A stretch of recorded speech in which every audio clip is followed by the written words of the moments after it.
All right. Hey everyone, happy Halloween. We are going to finish Killer Frequency. I think we're pretty far along. So, I don't think it'll take me too long to finish, but there we are.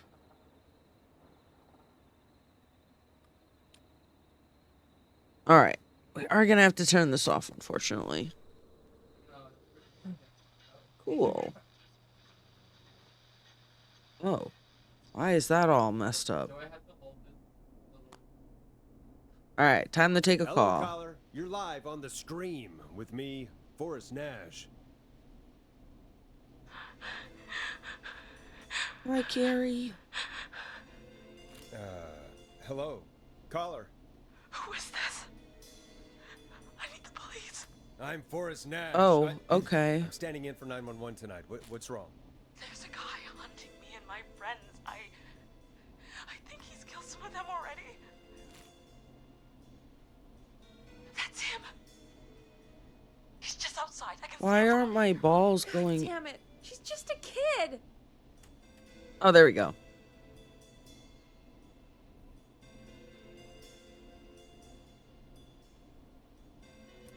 Where are you? Are you somewhere safe? Obviously not. Oh my god. Oh my god. Stay with me, kid. Focus. I can't do this. Come on, girl. Yes, you can. Focus. Tell me, what's your name?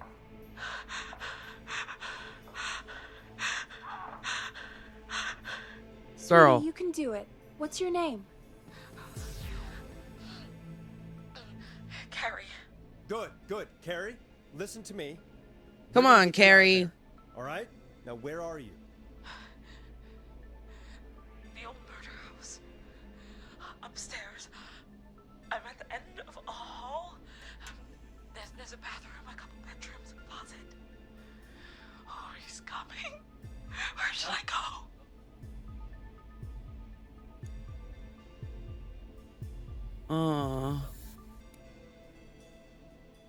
Go to the bedroom. I don't know if it matters. Okay,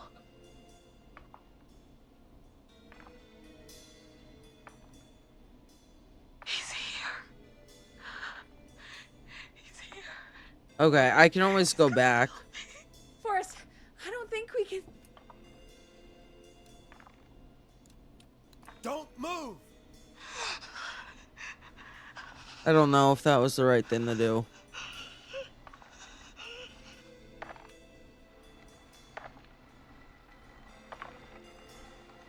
Oh no! Oh no!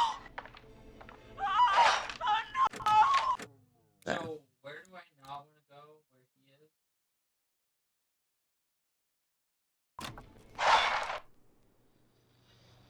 Is that him lying up there? So the thing I have. Oh.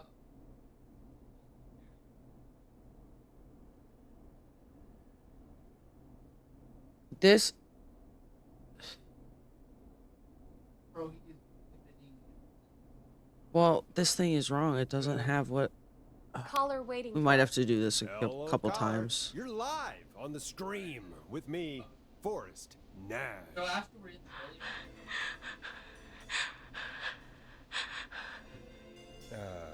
but Hello, there's nobody I caller. Who is this? I need the police. I'm Forrest Nash. I'm standing in for 911 tonight. What's wrong? There's a guy hunting me and my friends. I think he's killed some of them already. That's him. He's just outside. I can see him from up here. God damn it. She's just a Like, kid. I don't understand. Is there a way out? Can you run? that includes. Oh my god. Oh my god. Okay, Stay with that me, kid. that one Focus. doesn't matter. The thing I I'm can't using do this. doesn't have this. Yes, you can. Focus. Tell me, what's No, your name? no.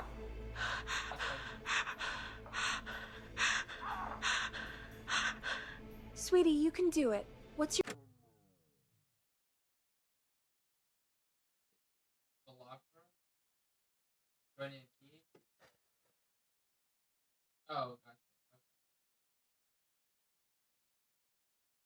Do I go up this left path with the light? There's like the path splits up here. Okay. Oh, oh. God.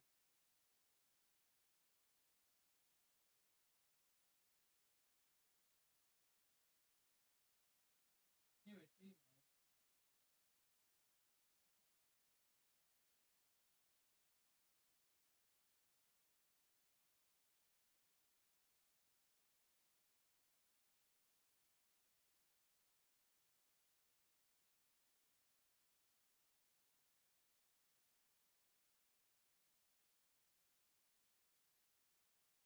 Why do none of these...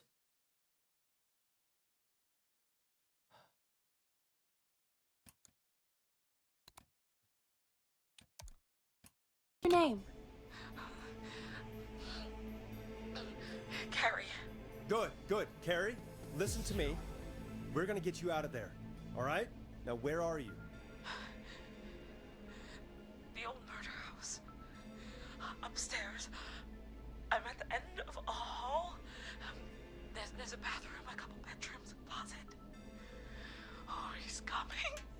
Where should I go? You know what? I am just going to...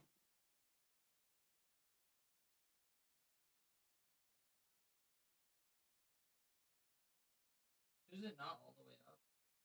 Or is- Oh.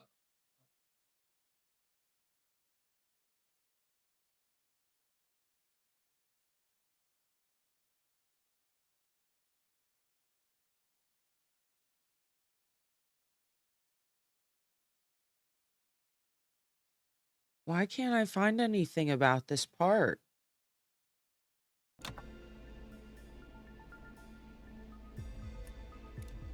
Well, I guess we'll try Go the to the closet. closet. Okay, I'll.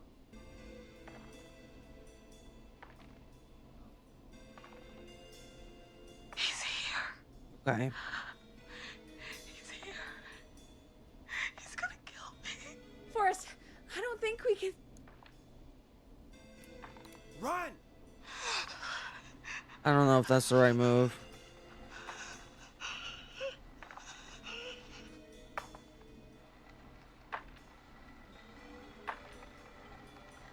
Oh no! Oh no!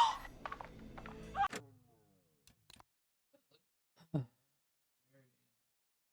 Oh no!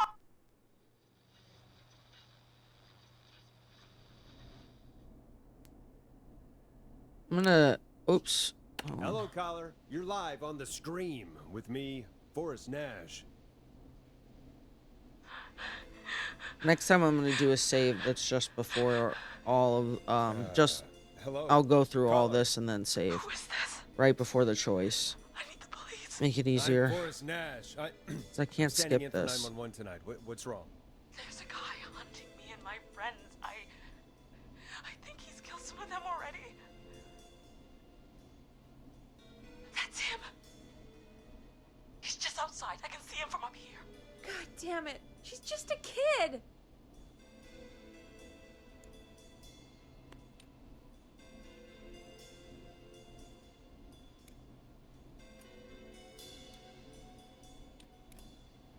Where are you? Are you somewhere safe?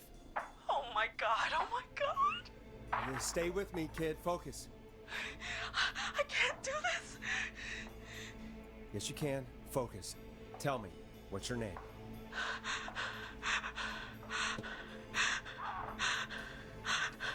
Sweetie, you can do it. What's your name? Carrie. Good, good. Carrie, listen to me. We're gonna get you out of there. All right? Now, where are you? The old murder house. Upstairs. I'm at the end of a hall. There's a bathroom, a couple bedrooms, a closet. Oh, he's coming. Where should I go? Oh. All right, I picked. Go to the bathroom. Okay, I'll.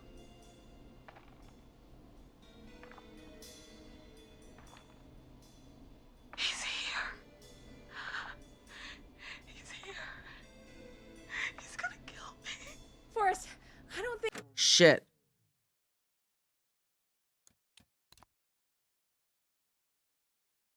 we can.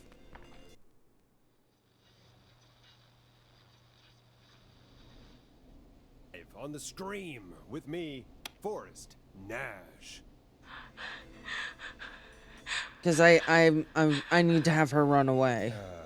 Hello, caller. Who is this? I need the police.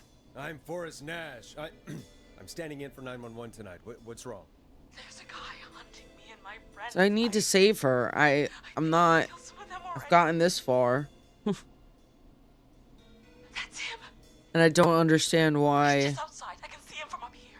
God damn it. She's just a kid. Is there a way out? Can you run? Oh my god. Oh my god. You stay with me, kid. Focus. I can't do this. Yes, you can. Focus. Tell me, what's your name?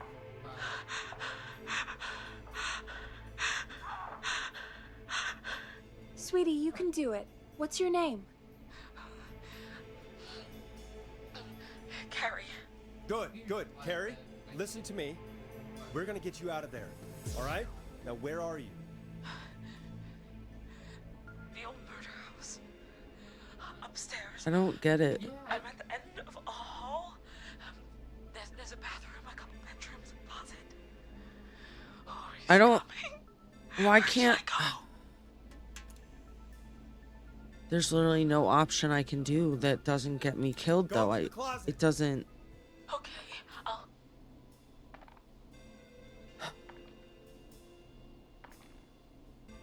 He's here. He's here. He's gonna kill me. Forrest, I don't think we can. Run! Yeah, I don't. What about?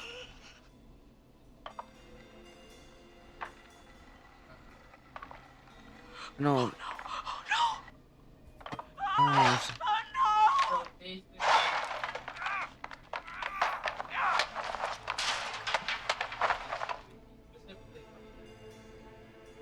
Forrest!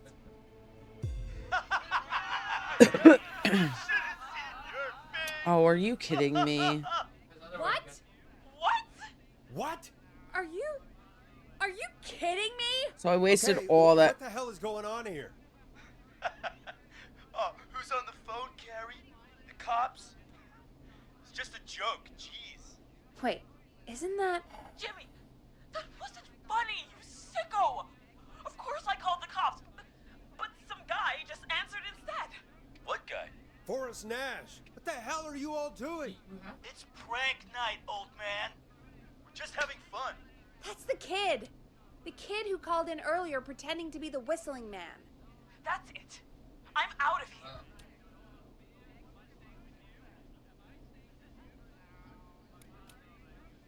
Jimmy, everyone, it's really not safe to be out. Please, go home. And waste whistling night? No way. That little idiot. Whistling night? It's a stupid tradition. Especially stupid since that one kid died back in. Would you take off that stupid mask if it's hard to breathe? Who's under there anyway? Is that you, Seth? Idiot. Seth is right next to you. That's, wait. Oh no. Who are you? Oh no, man.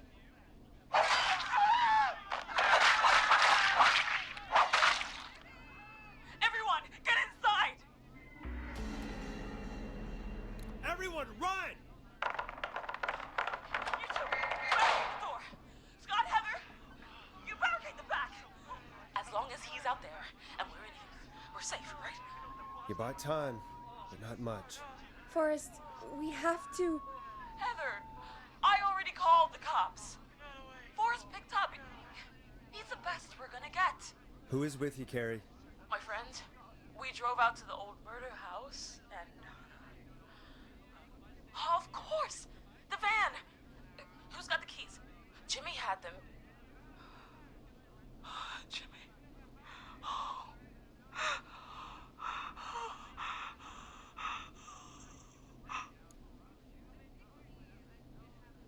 I'm sorry about Jimmy. Thank you.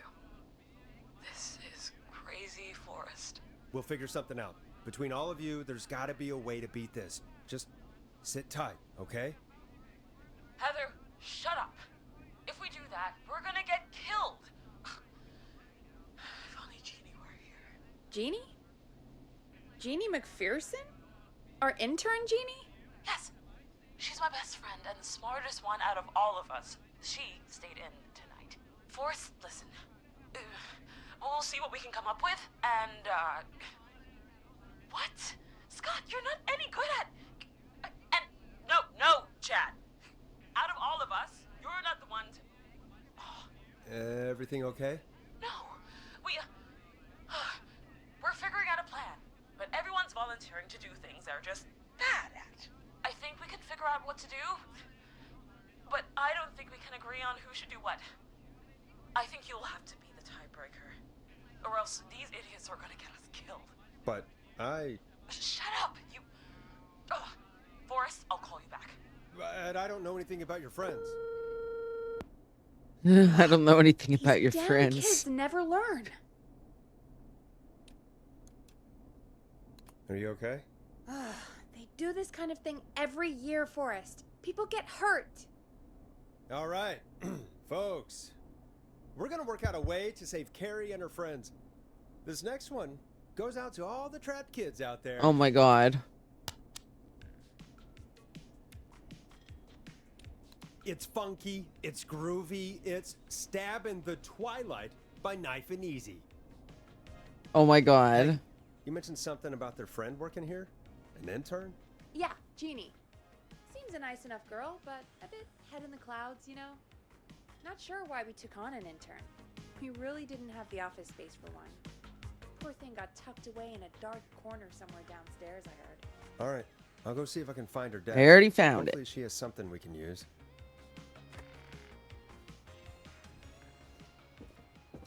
Peggy said her desk is downstairs.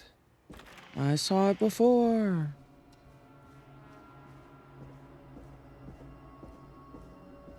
It's right Jeez, here. They really tucked Jeannie away. Friendship quiz. This might work. What was that?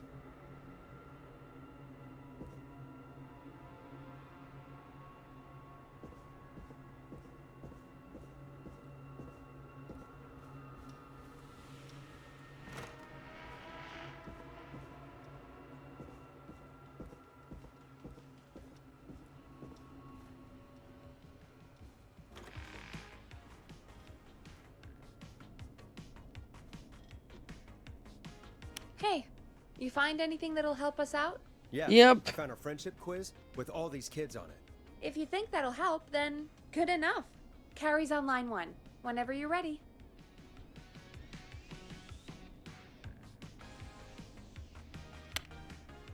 Okay, Forrest, shut the music off. This is Forrest Nash, back again with an unlucky caller on this unlucky night. Carrie, are you there? Yes, we've got a plan, but we can't agree on who should do what. You want me to be the tiebreaker? Exactly. I'm ready. What's the first step? Okay, first things first, we'll need a spotter. Someone who can keep an eye on the killer. We'll need someone on the roof. It's gonna be a hard climb. We're deciding between Heather, Kyle, and Hot David. Hold on. I want... There we go. Let's see. Climbing. Heather. Heather's got this. Yes, Heather, he picked you. Now please, stop talking about all your cheerleading trophies. Part 2. The Whistling Man padlocked the gate back to the road. Before we drive out of here, we need someone to pick the lock. Seth, Jennifer, and Scott all want to do it.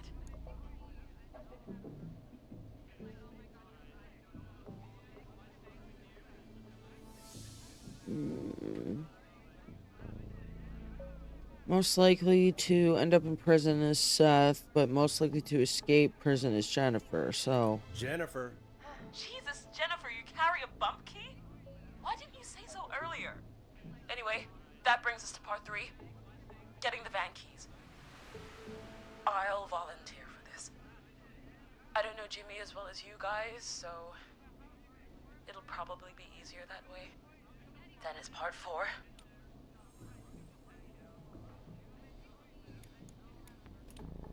This plan is, well, it's ambitious. Thank you. You're doing great. What's the next part? Part 4, we need someone to lead the Whistling Man away. We need a fast runner. For this one, we're trying to decide between... Who was it again? Hot David, Cynthia, and Scott.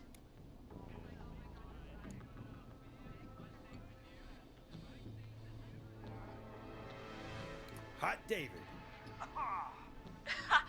Yeah, you spend a lot of time running shirtless. You got this, Hot David. Sweet. Okay, let's recap. We get the eyes on the roof. A runner distracts the killer while we grab the van keys and pick the lock on the gate. Now the tricky part. The getaway. Ooh, what's the plan there? Well, we can't all outrun the Whistling Man. But he thinks we're just a bunch of stupid teens. So, let's use that against him. Part 5. We trick the killer into a trap. Someone can pretend to be injured. Who would make the most believable bait? Who you got? We got Lisa, Tammy, and Cynthia.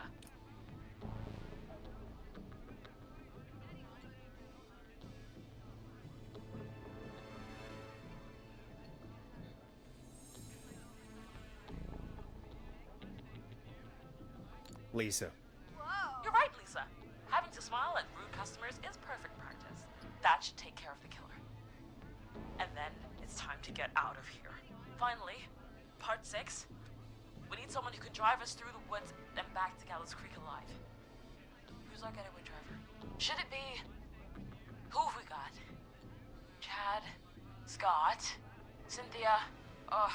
Whatever. Forrest, you know what to do.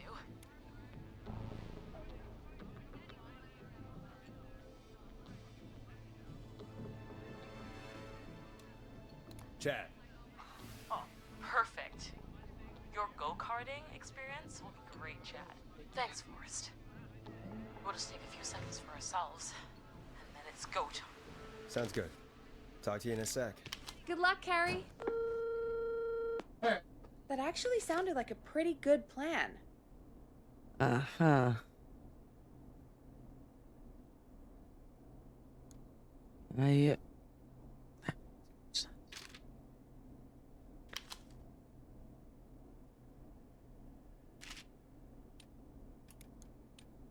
I hope you're right. Yeah, let's hope.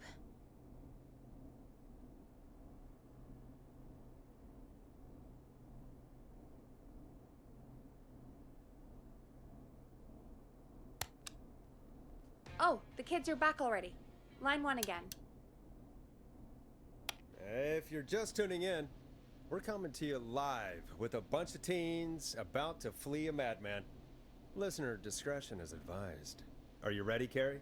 We're good to go, Forrest.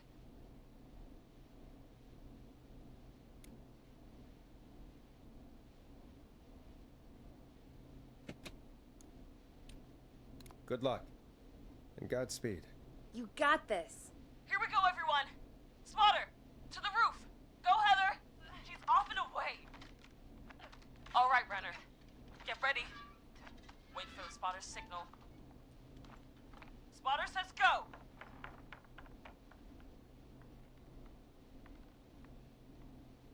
He took the bait. Lockpicker, go. I'll get the keys off Jimmy.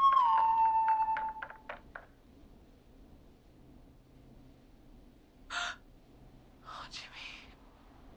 Oh, his face is... The keys, Carrie. You need to get the van keys. His face is lying next to him, Forrest. He got caught. Oh, God. Focus. Breathe. Right. The van keys.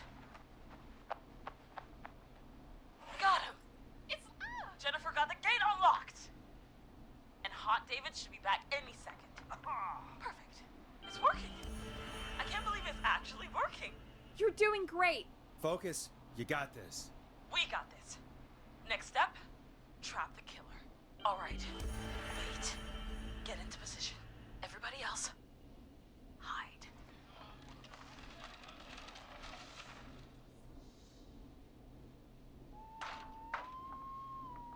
Okay, performer. Now, act like your life depends on it. Oh. There he is. He's buying it.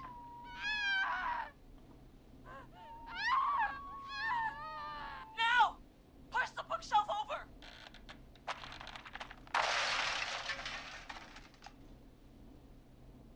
Oh my god! He went through the floor! Spotter! You need to climb down now! We gotta go! She's coming down. And yes! Heather! Quick, everyone to the van. Driver, take the keys.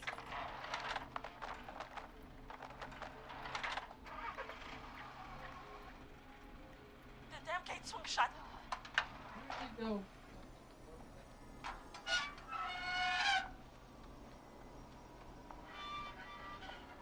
Huh? What? It won't stay open. I'll hold it. You drive through. Carrie! What was that? It's a whistling man. Drive! Now!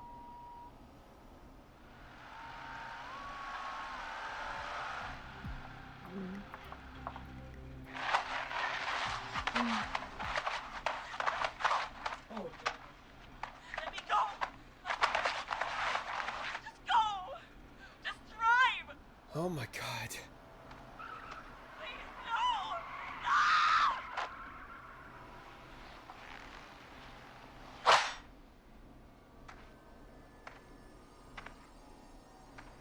Carrie?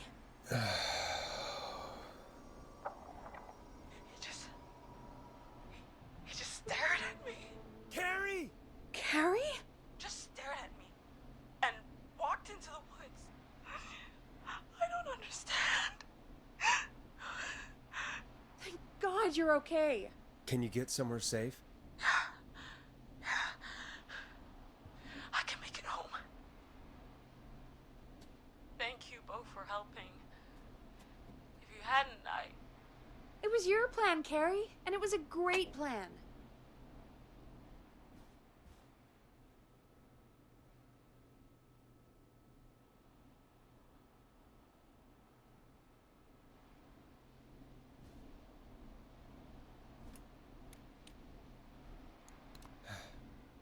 You get home now, Carrie, before he changes his mind. Right. I need to get home. Breathe, Carrie. You're okay now. I'll call you when I'm somewhere safe. Talk to you then. Folks, that was a lot.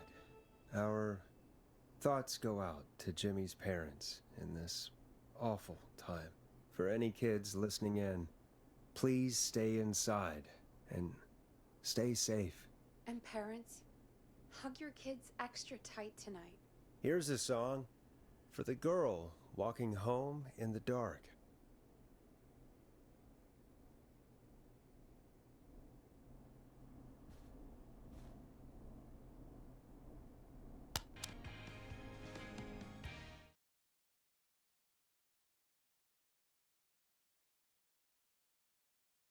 Hey, we had a call come in.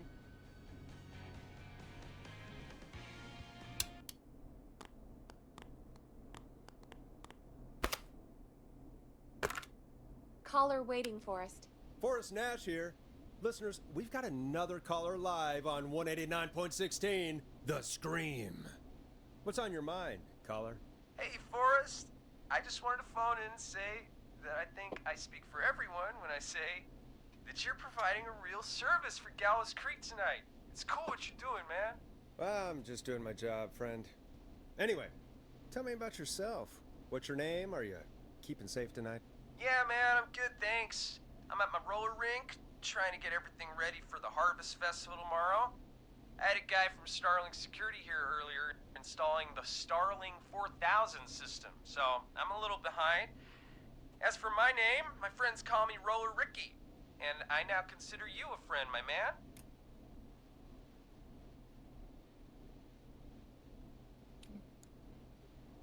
We're friends now, huh? Well, that's kind of you to say. Oh yeah, you Thanks. did a beer. Yeah, man. Sounds like roller skating is more than just a job to you. So is this vocational? I wasn't always Roller Ricky. I Once saved upon a time, another believe it or not, I used to another bike group of just Ricky. people, basically. Yeah, back then, things were pretty rough. I used to roll with a bad crowd. Not all bad, but there was one guy. Anyway, some bad stuff went down. I harbored a lot of guilt for a long time and turned to the bottle. I didn't really talk about it or even know how to talk. It's just how it was. That bottle took the best years of my life. Or so I Yeah. thought. It's never too late, Roller Ricky. How did you turn things around? I joined a support group. I opened up about my problems, and sharing that burden just took so much weight off. It's a long story from there, but I found roller disco. I learned how to have fun again, cutting loose and making shapes. Now whenever I get down, I get down. I'm finally free from it all, man. It's important just to talk to somebody. That's the first step. Ain't that right, Max? Aw, hello, Max. Yeah, welcome to the show, Max. Max is my emotional support dog. He's a rescue dog, but I always say he's the one that rescued me. He's the best dog a guy could ask for. Of course, the first thing I did was teach him how to skate. He's better than me now, a real pro. Max can skate. Yeah, man. At first they said it couldn't be done, and then they said it shouldn't be done. But Maxie loves the rink, man. Is that another train, Maxie? Maxie loves trains, man. He's even got that special how to greet them. Maxie sounds like a really special boy. Maxie appreciates all the positivity you're throwing out, my man. You know, I'm actually hosting free skating lessons tomorrow at the festival. I think it's a great opportunity to give back to the community. Man, all this talk of skating's got me itching for a boogie. Before I switch my radio off for the night, could I request a song for us? Something I can groove to, you know, something funky. It'll be me and Maxie's final boogie breakdown tonight. Then I think we'll take it down a level. I can do that. Thanks again for calling. You and Max, be safe now, okay? Bye, Maxie. You got it, man. Peace. Well, folks, this next one goes out to Roller Ricky and Max. Enjoy. You're gonna love this next track. I really needed that call, you know, after everything. Yeah, I get that. He talked a bit much for my taste, but it is inspiring to hear somebody come back from the brink like that. Yeah, that's what I meant. You were thinking about Max on skates, weren't you? Well, would you look at that? Another caller on the line. What are the odds? Better take it. Time to turn the music off. Oops, I always forget to Welcome do back that. to 89.16, The Scream. This is Forrest Nash. How are you tonight, caller? I'm doing okay. I made it home safe. Gary! Hey, Yeah. I just wanted to thank you for doing what you could earlier. You know, even though we lost Jimmy, and I don't know. Hey, it's okay. You were so brave earlier. You're safe now. I wanted to ask you why he didn't. Why am I? Why what, Carrie? Why did he spare me? After what he did, why let me go? She didn't do anything. Maybe he only wanted to hurt the pranksters. Maybe.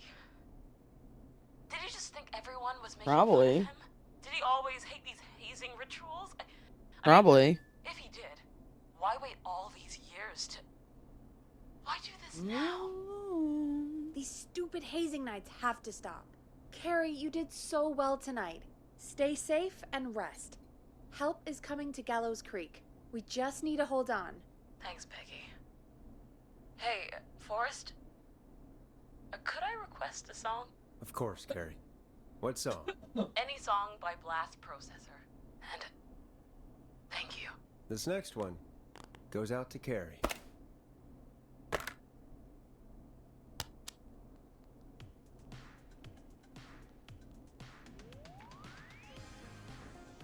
You know, what Carrie just said has really got me thinking. About what? The whistling man left her alone. Why? There must be a reason. When it comes Oh. to masked whistling killers, I don't think a reason is a key part of their process. Well, it's something to consider. I need to take a break. If you want to stretch your legs, now's the time. Just hit the Peggy button when you want to get back on air.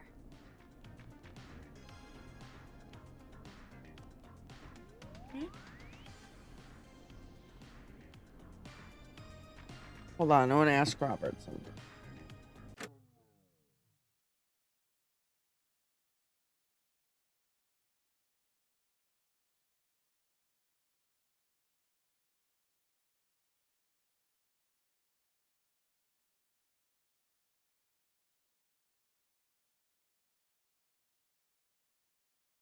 I don't know what you mean by what do. This is the game where you. Yeah, this is the game where I'm a radio operator, but also a 911 operator, radio host. Because that's sensical. Let's get going, Peggy. Alrighty, we could run another segment or... Scratch that, Forrest. We have a caller.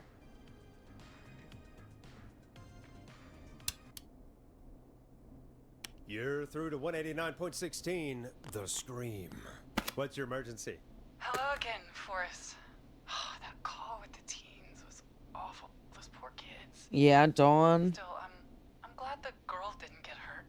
Thanks for your concern. Are you in trouble? What's on your mind? I wanted to ask you again to play my song, Forrest. You said you were gonna play it, but you didn't. Your name was Dawn, right? What, Peggy? Yes. Oh, well remembered. My name is Dawn, and I wanted to ask you again to play my tune, Forrest. Long Ride Home? You know, the one that Peggy said she threw outside the window?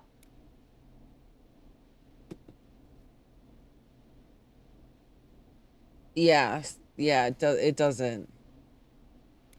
But we don't have that song. As you just said, Peggy threw it out the But window. the second half made Forrest, sense. You do have it. It's just outside the window. There's a serial killer on the loose. I can't just go outside hunting for a record. I do the same I'm thing really sometimes, sorry, Abir. It's Dawn. okay. But we just can't get it right now. But wasn't She's the like, I whistling don't man care just that a there's a old killer. farmhouse that's miles from the station. It won't take you a second to grab it. He's fast. Don, I'm not sure if you've heard, but there's something unnatural about this freak. He's fast. I'm not risking it. Oh, but I think you will, Forrest. Peggy, What are you gonna do? I'm calling with more than a request. I know something. I think I know who's gonna be next. What? I love how she's Are you like, serious? I know Play something. my song, Forrest. Play my Go song right now. though. Like, bitch, you're annoying. Well, folks, here's some music for you while I think things over. She's so annoying.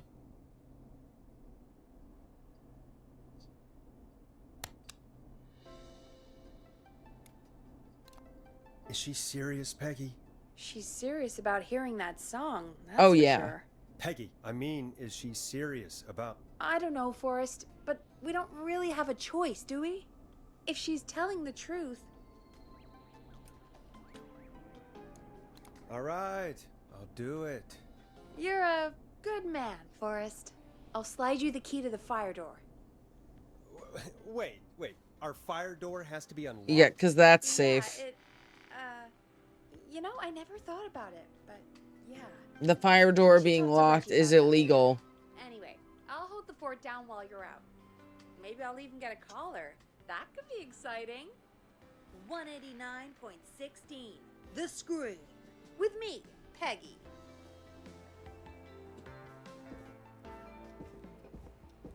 To the outside.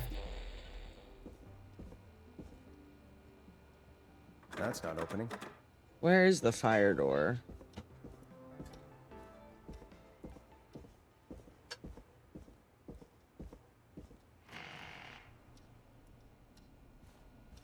This door?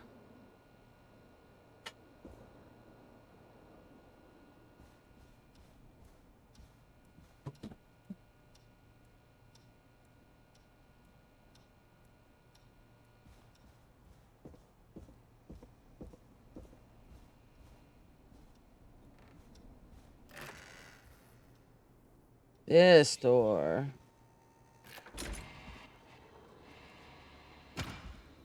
You know, I hope she'll be happy when I'm brutally murdered by the Whistling Man. Out here, in the open, alone.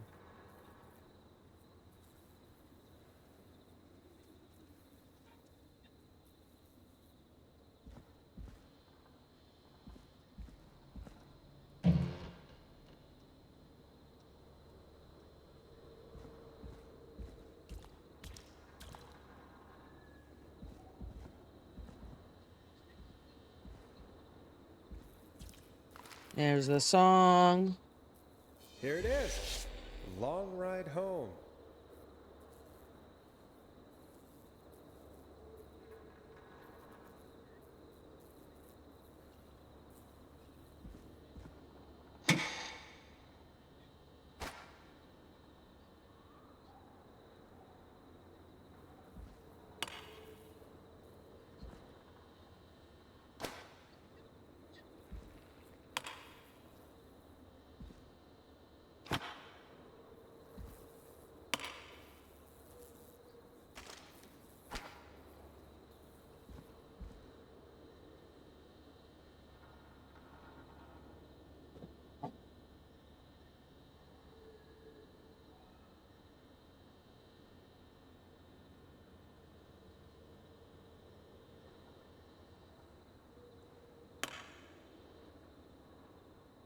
All right, I've got to find.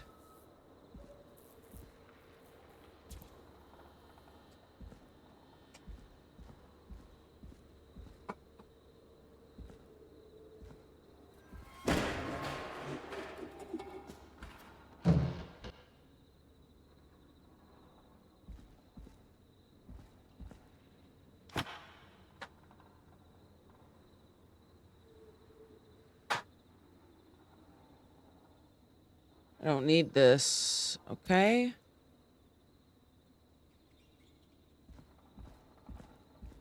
I don't need this.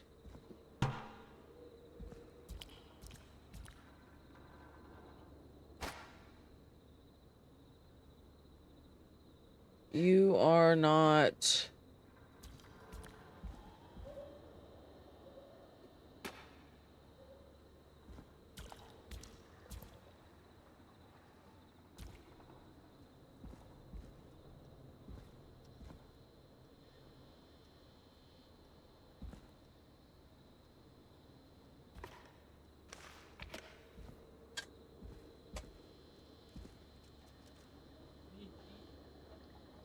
if we have any. Why do I keep finding every other color but yellow and blue? Finally!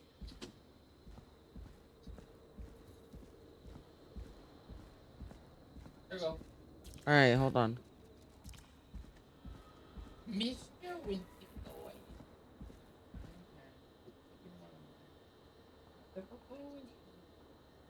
You don't care about you. Oh, my whole bowl is? Oh. There's no cheese. Oh. Thank you. Thank you, thank you, thank you.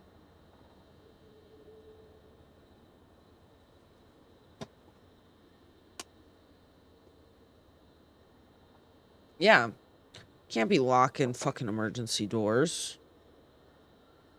That's against the law.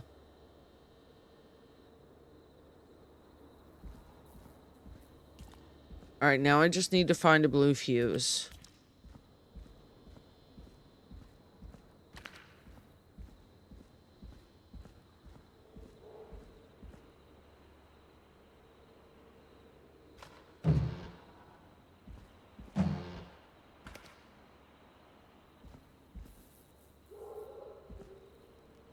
Green, blue.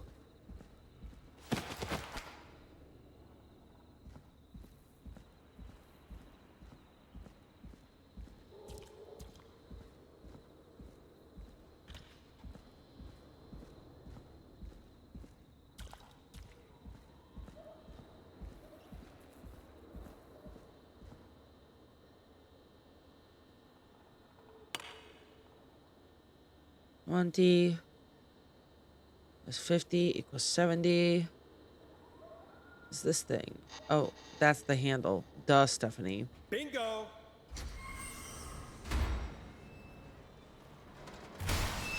What did I do?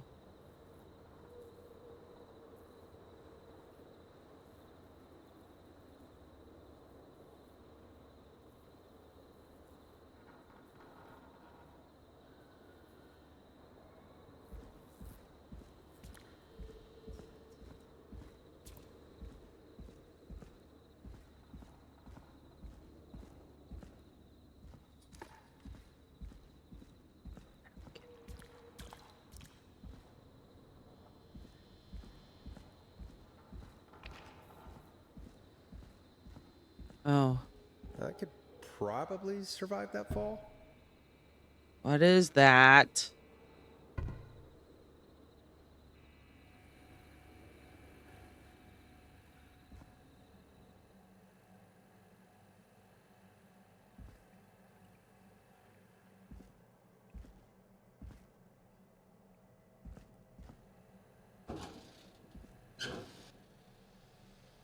Why is it so dark? Looks like the janitor's closet.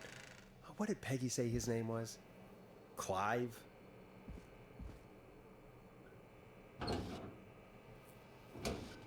Oh! Clive!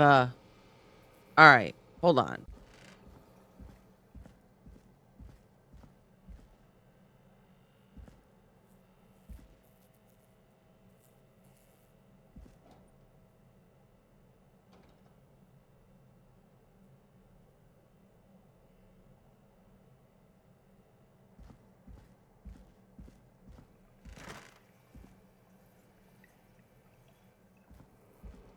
Damn, Clive, this is crazy.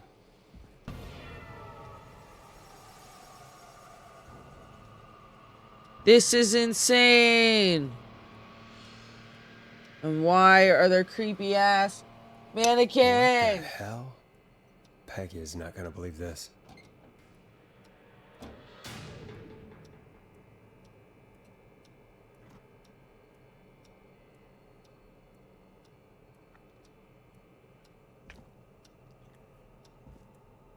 Huh, there's a key. I'll just take that. Might be important.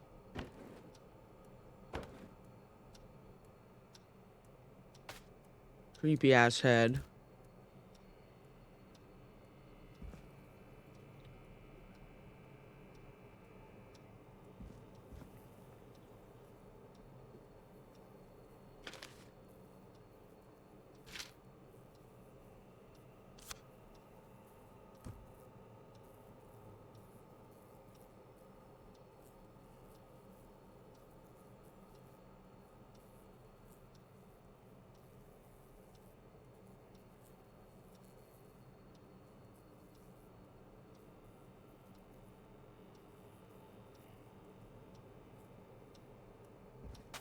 Okay.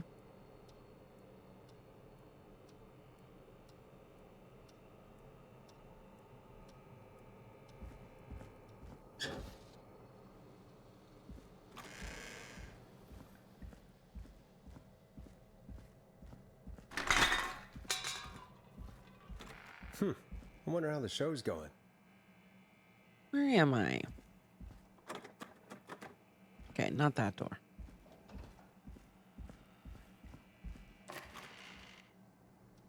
Oh.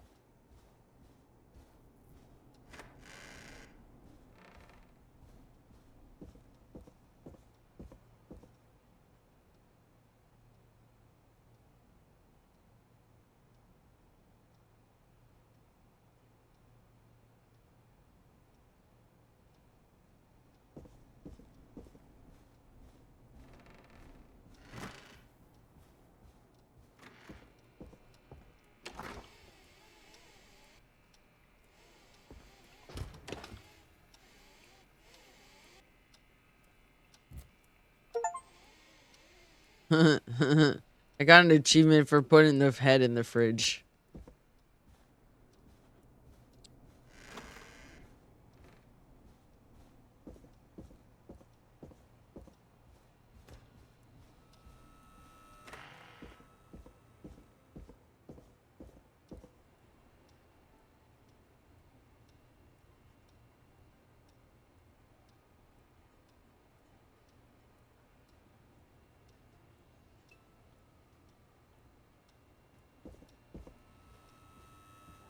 Isn't that such a good song, folks? And now for... Jesus, Forrest, you've been gone for ages. I thought something had happened. Something did happen. Clive the janitor might be Clive the murderer. What? I'll start from the beginning. The fire door locked behind me, so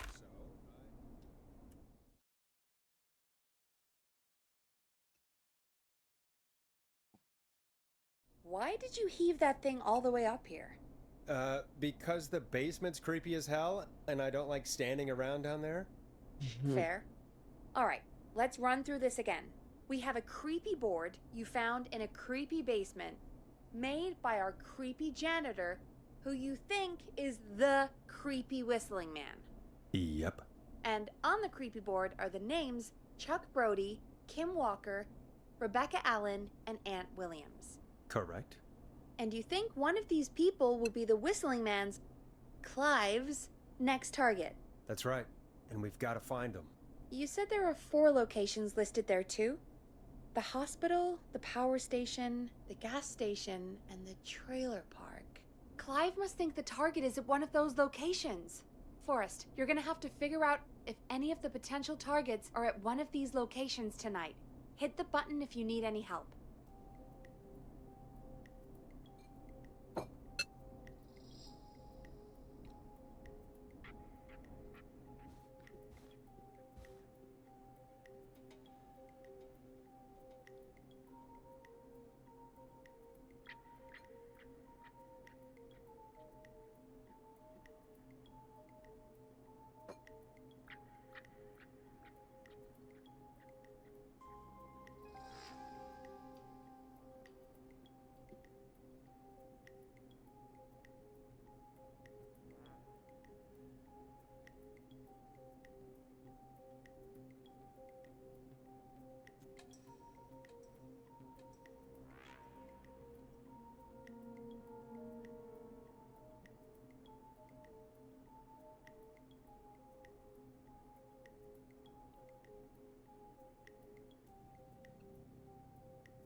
How's it going? I'm ready, Peggy. Are you sure? We've only got one shot at this. Bam, just listen to me. I'm sure. Let's do this. Okay, name first. Who do you think the target is? Chuck Brody. And where will I find them? The gas station. Okay, I'm dialing. One moment.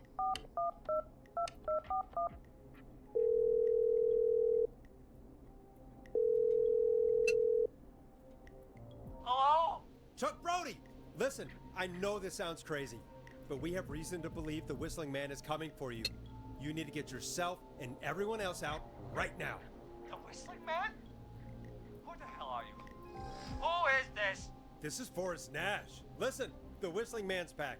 We found a list with your name on it, and Oh God. It's today. The year I finally let myself forget. I want to say something else, but quit talking and run! I think he ran off.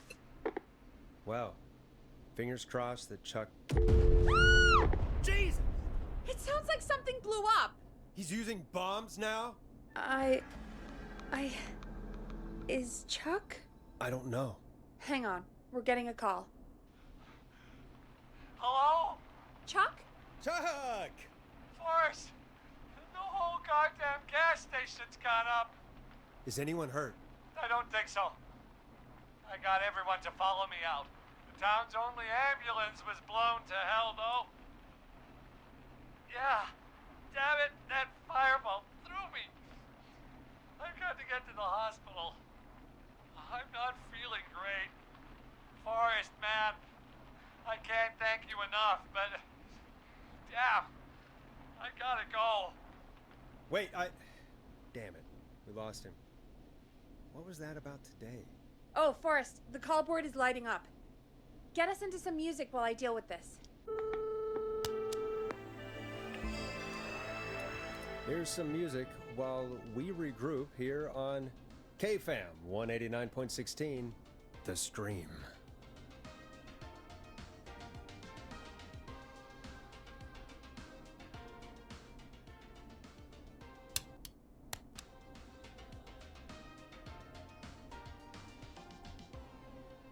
There's gotta be more in the basement to show us who Clive is targeting. And if that's the case, we can get ahead of him. Stop the killings before they can happen. Forrest, we need to go back down. By we, you mean me, right? Yep. Like I said, I need to handle all these calls. Maybe start with that creepy mannequin room you mentioned before. I still have a lot of questions about those, by the way. Me too. oh,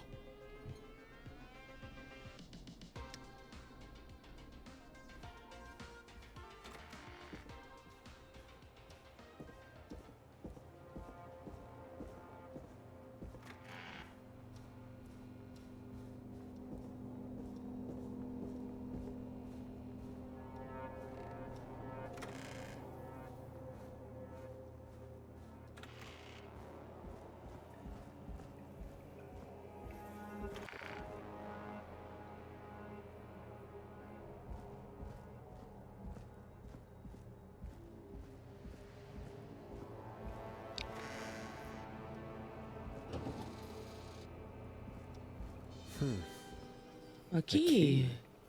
Was this always here? I must have missed it when I brought everything upstairs. Huh?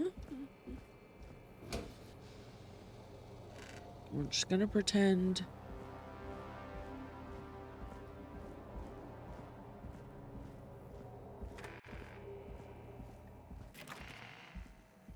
Hey, Forrest!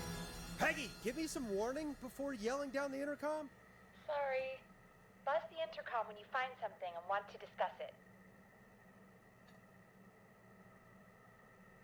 Yeah, Peggy's like, sorry, I'm the producer, and so-and-so says when producers can't leave, so sorry, gotta stay. Excuse me, gotta stay. Like, girl, be serious.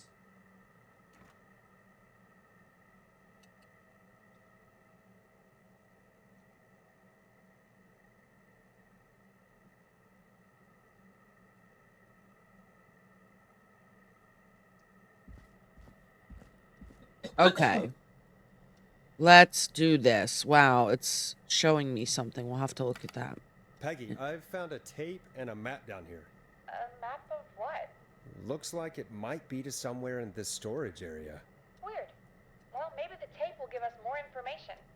Give it a play.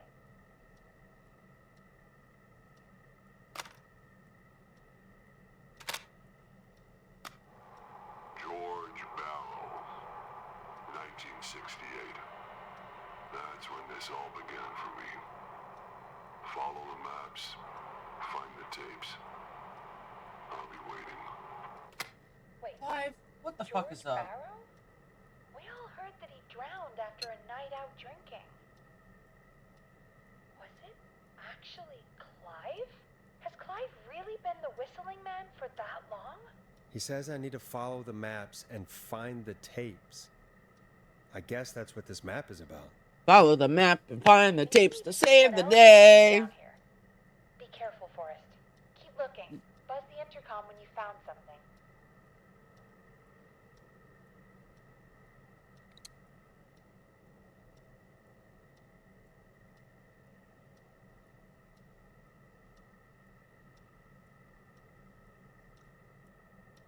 Alrighty, some tools,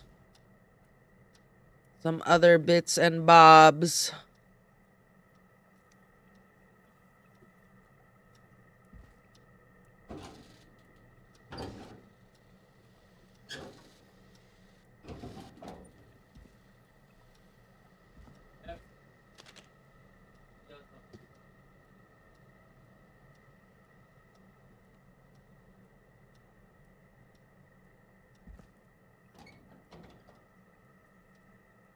I don't.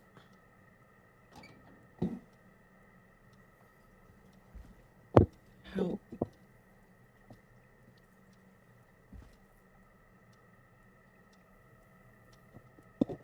Winnie.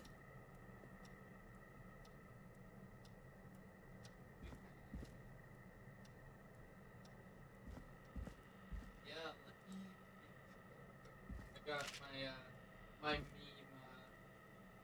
fit for the brain or collapse.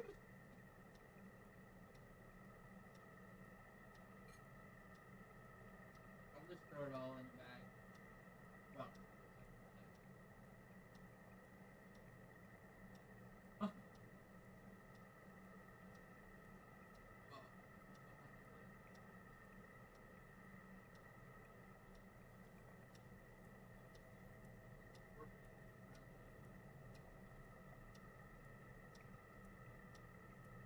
All right, I am confused because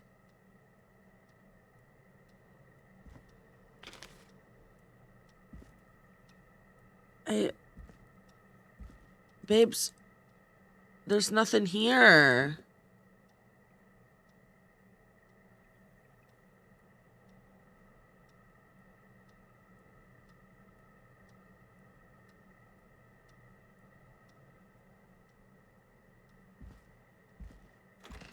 Oh, I am not smart. Okay. Yeah. Okay. Let's see. What's this?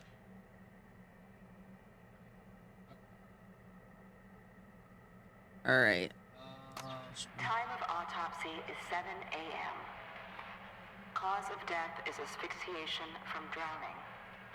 The degree of rigor mortis indicates that the subject has been deceased for 5 hours. That puts the time of death. you want to go at night? Time of autopsy is 7 a.m. Cause of death is asphyxiation from drowning. The degree of rigor mortis indicates that the subject has been deceased for 5 hours. That puts the time of death.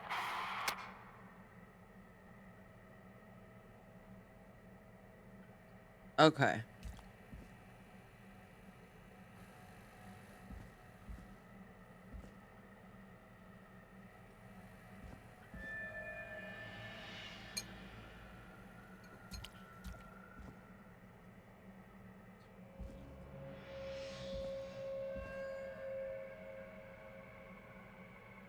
Okay.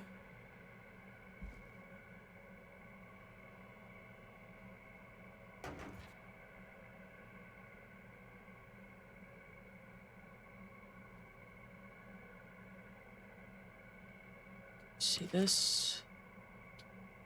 Put that there. This looks useful.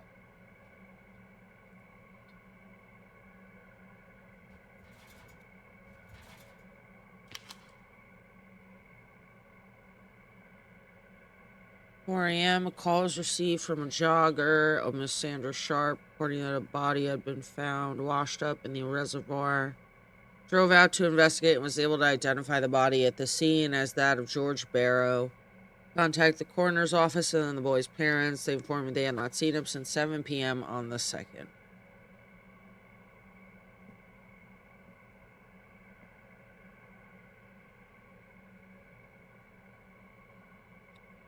Oh.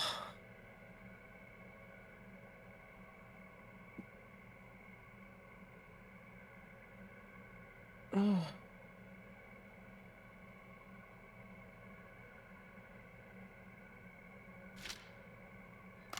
Small lacerations to arms, legs, and face, typically obtained by running through foliage. Severe blistering to the feet, as though the deceased had been running without stopping.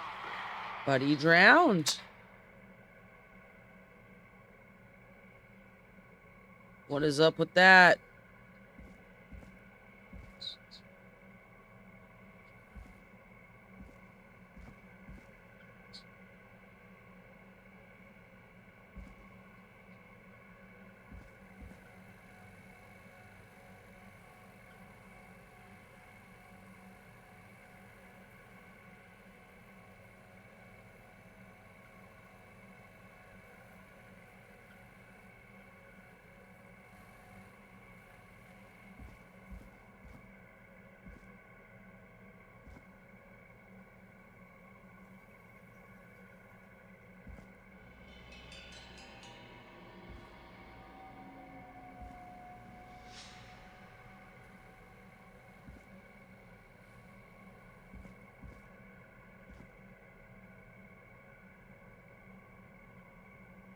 Alright, I don't want to miss anything, but I'm definitely missing one.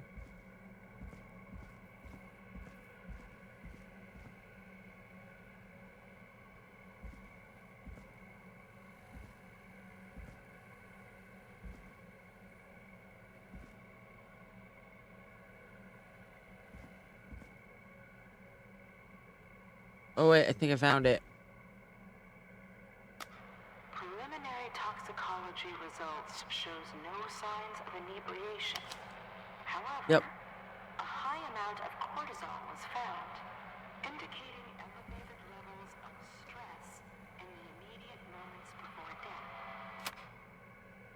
Okay, he was running and he was stressed. Why?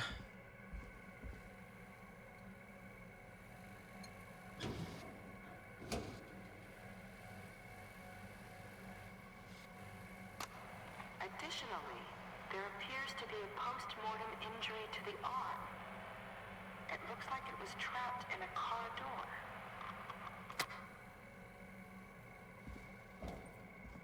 The body was moved.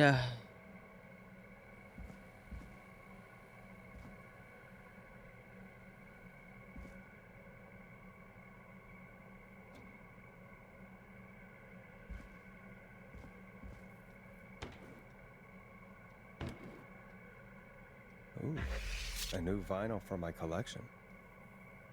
Cool.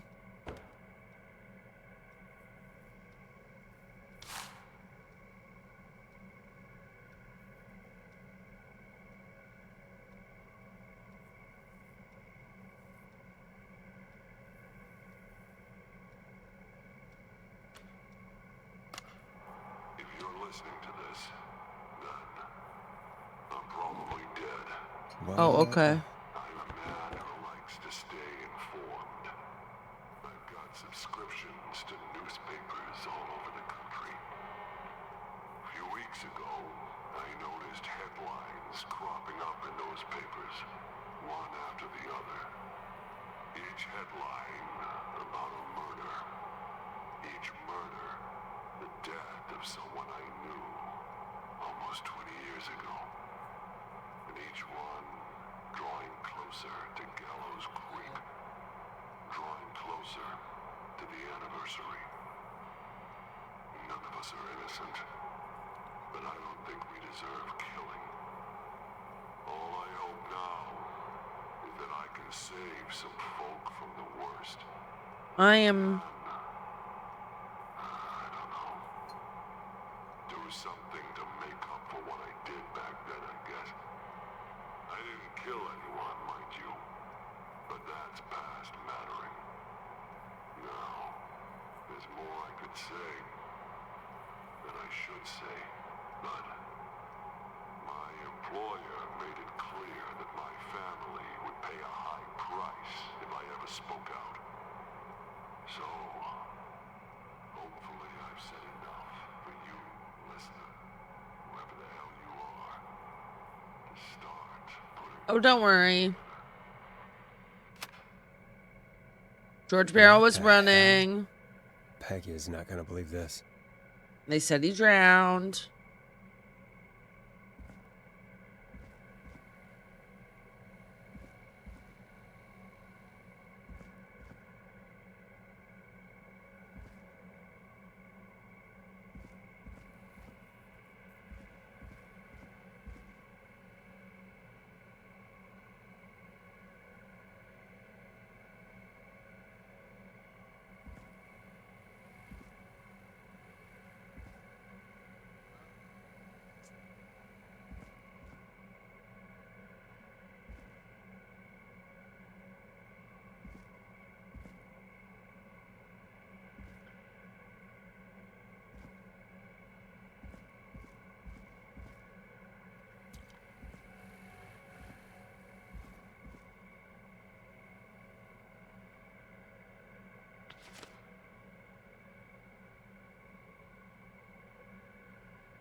What have you found, Forrest?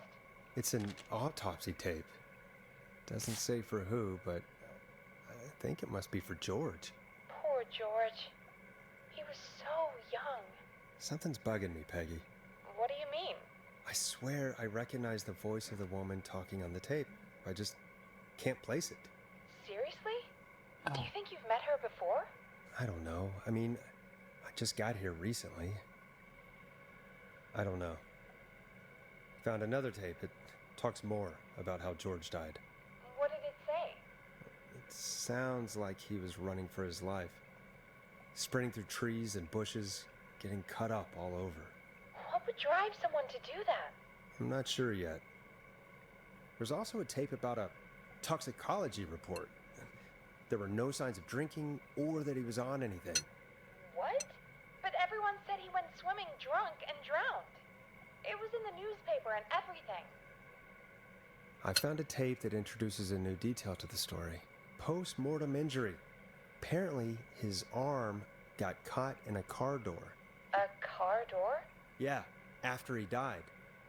How do you suppose they can tell? How can they tell? I'm a radio producer, not a coroner.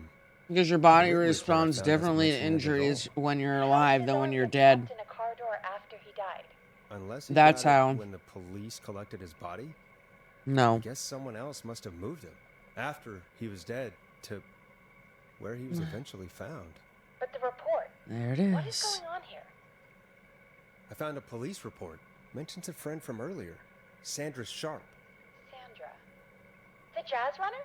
That's right. She found George's body washed up at the reservoir. The reservoir? Yeah? What's strange about that? George got cuts from running through foliage, right? But there's no forest around there. Also, how did it wash up at the reservoir? What do you mean? Reservoirs don't have tides. But that's what the police report said. It's not possible, though. I did a school project on reservoirs and got an A. But, yeah, not important right now. The important thing is that it doesn't make sense. What are you suggesting then? That the body was originally found somewhere other than what the report suggests? That the Sheriff tried to cover it up, but accidentally let something slip? Something like that. I think. Well, Sheriff Matthews wrote the report. If he hadn't been eviscerated, we could have asked him. True. But Sandra is still alive? Once we're done down here, we should give her a call. I think I found Clive's last recording. I think Clive might be gone. Gone? I found a confession. Not for any killings, but for playing a part in covering up George's death. He left this behind in case he died. He hoped someone would find it. Do you think the Whistling Man already got him? Possibly. We've had a lot of callers tonight, but maybe not every victim made it to the phone, you know? We don't know how many there really are. Christ, Forrest, that's dark. I know, but Clive said he had read about other murders in other towns. Excuse me. And that the murders were all folks who knew about the incident. And the killings were getting closer to Gallows Creek. He said he wanted to do something good for once. The board in his office. He wasn't tracking people down to kill them. He was tracking them down to save them. Ugh, why didn't he just come out with all of this? He said his employer threatened his family if he spoke out about any of it. His employer? The one who orchestrated the cover-up? Oh, Clive. I'm sorry for thinking you'd killed all those people. Do you think you found everything, Forrest? I think there's got to be more down here. I need to find all the tapes. You think so? How much did Clive hide down there? Well, if there are more tapes, then there must be more maps to follow, right? That seems to be the case. All right, then. Buzz the intercom when you find something and watch. Oh my god, I didn't find them all. Fuck. Okay.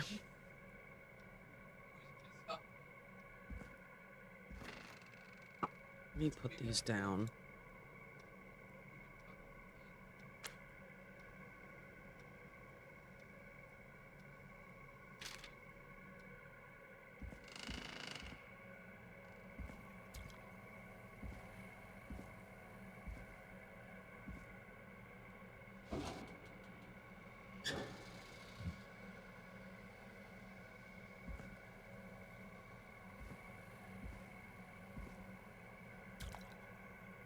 Got him.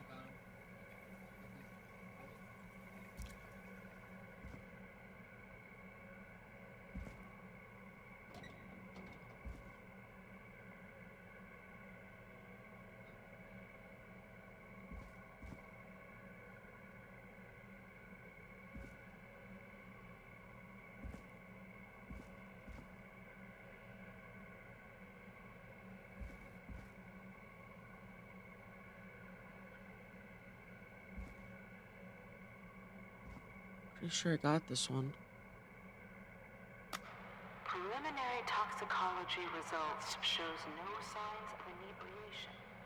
However, a high amount of cortisol was found, indicating elevated levels of stress in the immediate moments before death.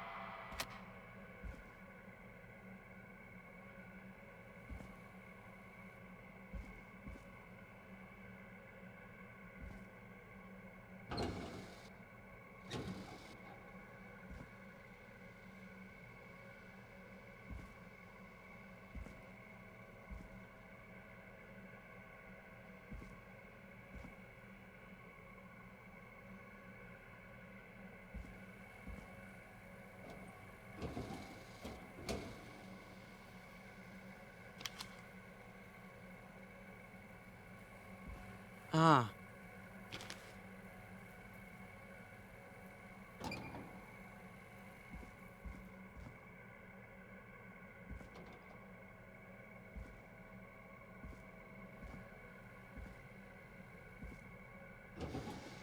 Ah.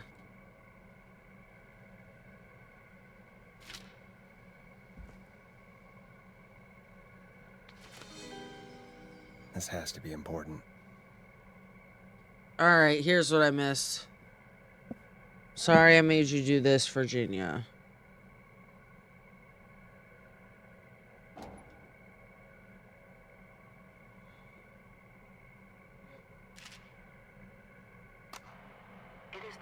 expert's opinion that the subject likely feared for his life and was chased, resulting in a fall from a height into a body of water where he hit his head, was knocked out, and drowned.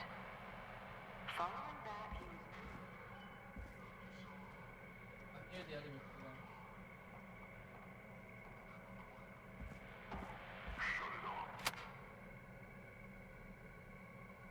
Okay, now I think I found everything. Got him. Dead.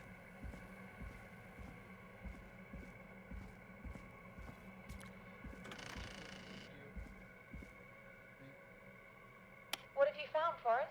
In another tape, the coroner comes to the same conclusion as I did. George was running from something. Maybe an animal?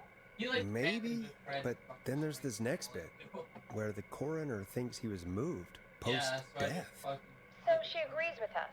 At the end of the tape, someone burst in and demanded the doctor, Dr. Sullivan, to stop recording. Dr. Sullivan. Yeah, Wait, Virginia Sullivan? She was her caller from earlier. Well, then our caller was involved in a conspiracy around this boy's death. We need to call her back once we finish down here. It looks like she might know something about what's going on. I found a written autopsy report. What does it say? According to that, it's just like you said at the start. George drowned after getting drunk. Said he liked to fight, too. But that contradicts the tape. I know. And I think I know why. There's a note with the report that says, "I'm sorry I made you do this, Virginia." If it was on the autopsy report, then Virginia must be our coroner. Wait, the caller from earlier, when we had to call the takeout restaurants, wasn't her name Virginia? Do you think you found everything? I think so. Forrest, what's going on here? Someone wanted that boy's death to I seem swear to like an God, if they accident, were gonna tell me I didn't find they it all, I was hired about to get real Clive pissed. to make it look that I was way. like, oh my God. Come back upstairs when you're ready. We need to figure out our next step.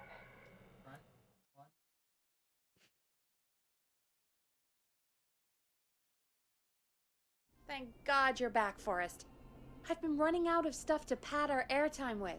Peggy, you work in radio. Forrest, I'm stressed. I mean, really. How are we supposed to keep a show going with all this happening? Ma'am, I don't know. This is our job, Peggy. We gotta do it. You're right. So, what's the plan now? I think we should call Virginia back. All right, I'll get her on the line. Okay, Forrest. Putting these things shut the music down. off. Damn, Hello fuck again, you. Gallows Creek. This is Forrest Nash. We're circling closer to the truth behind tonight's events. To this end, we're calling back one of our earlier callers, Virginia Sullivan.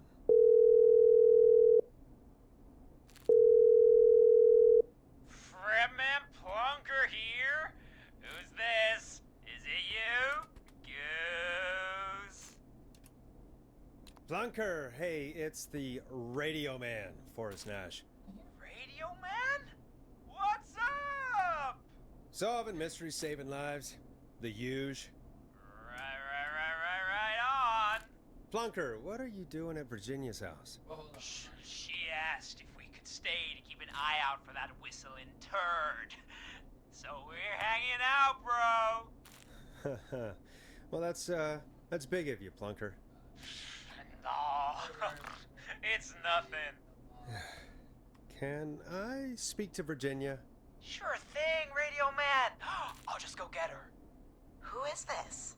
Hey, Virginia, it's Forrest. I'm glad you're still okay. Oh, Forrest. Sorry, I'm still jumpy.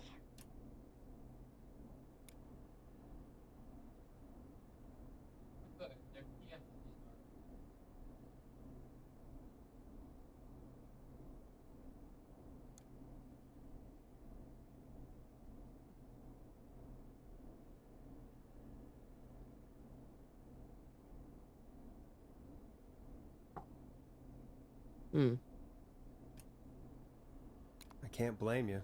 I'd be jumpy too. I'm so sorry this happened to you, Virginia. I thought I was. I thought. Easy. We're not calling to talk about earlier. We're calling because we think you can help us understand why this is happening tonight.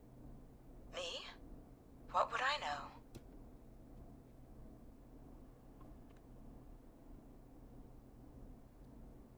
Alive. Does the name Clive mean anything to you? Clive? No.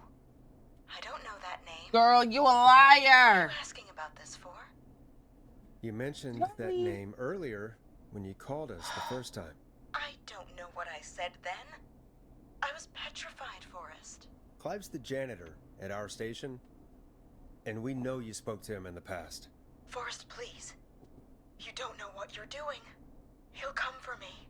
Virginia, it's okay. Clive won't be coming after you. We think Clive's dead. Dead? Went down But isn't he? behind the yellow box. He's the whistling man, Forrest. Like that crack in the wall area.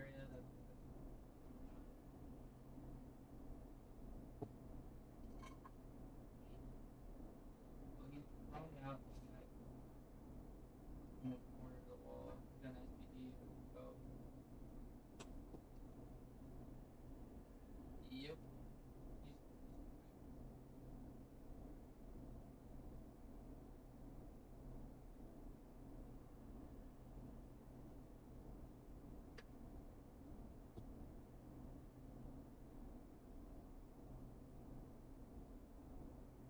I only saw two.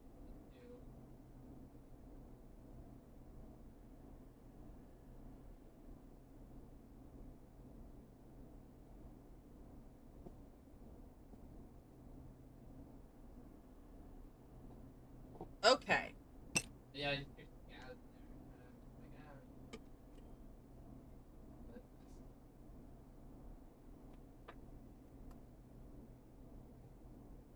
or the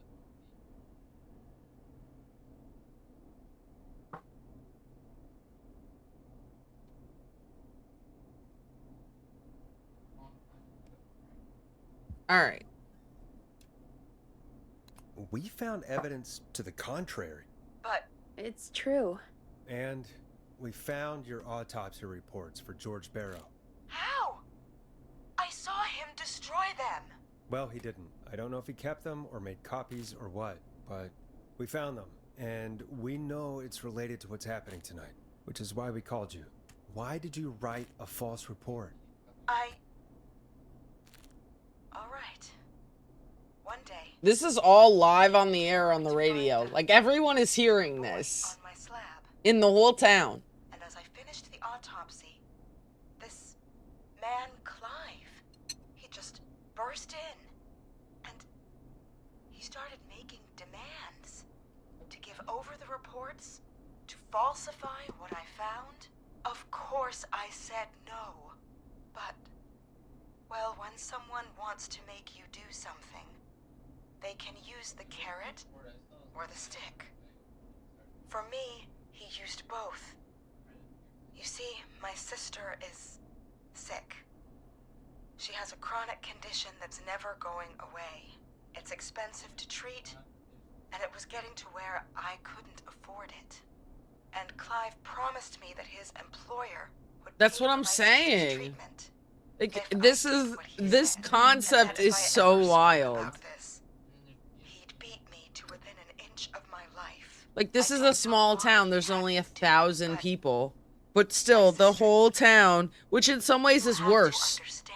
Because it's so small, everyone will know. We You're never understand. escaping this. Yeah, we're not going to Thank be you, jerks. Virginia. That was brave. God, I just want this nightmare to end. This will help end it, Virginia. Thank you. Stay safe, Virginia.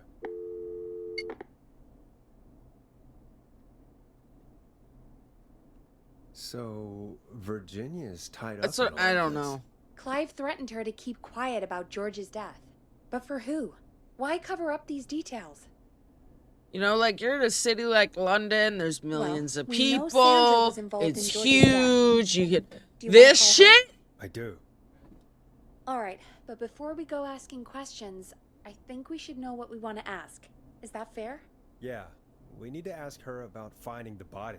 She was the one who discovered it, but something just doesn't add up. 100%. She knows more than she's saying. I wonder what she's hiding. We'll hopefully find out soon. Anyway, just be careful when you're talking to her. Don't push too hard. We don't want her to hang up. I'll be careful. Alright, calling her now. Hopefully she's at her jazz studio.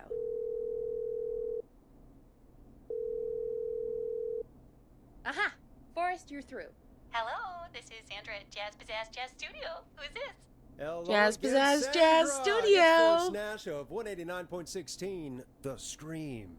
And you're live on air. Oh, My I the always town thought I'm folks in is called small. you to a It's radio not this show, not the other way small. around. How jazzy. Let me see how big my town Well, is. we're trying to understand what's behind the attacks tonight.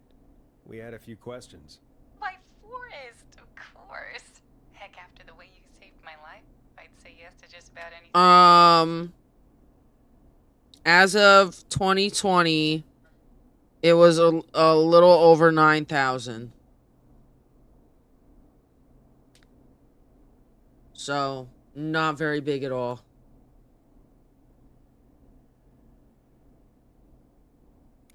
Do you know why the Whistling Man might have targeted you? Ha! As far as I could tell, he was just a knife-wielding psycho with superhuman cardio. He'd have chased after anybody. Right. Well, we think he might be chasing specific people. People who know about the death of a boy named George. Oh, I don't know anything about that. Sorry.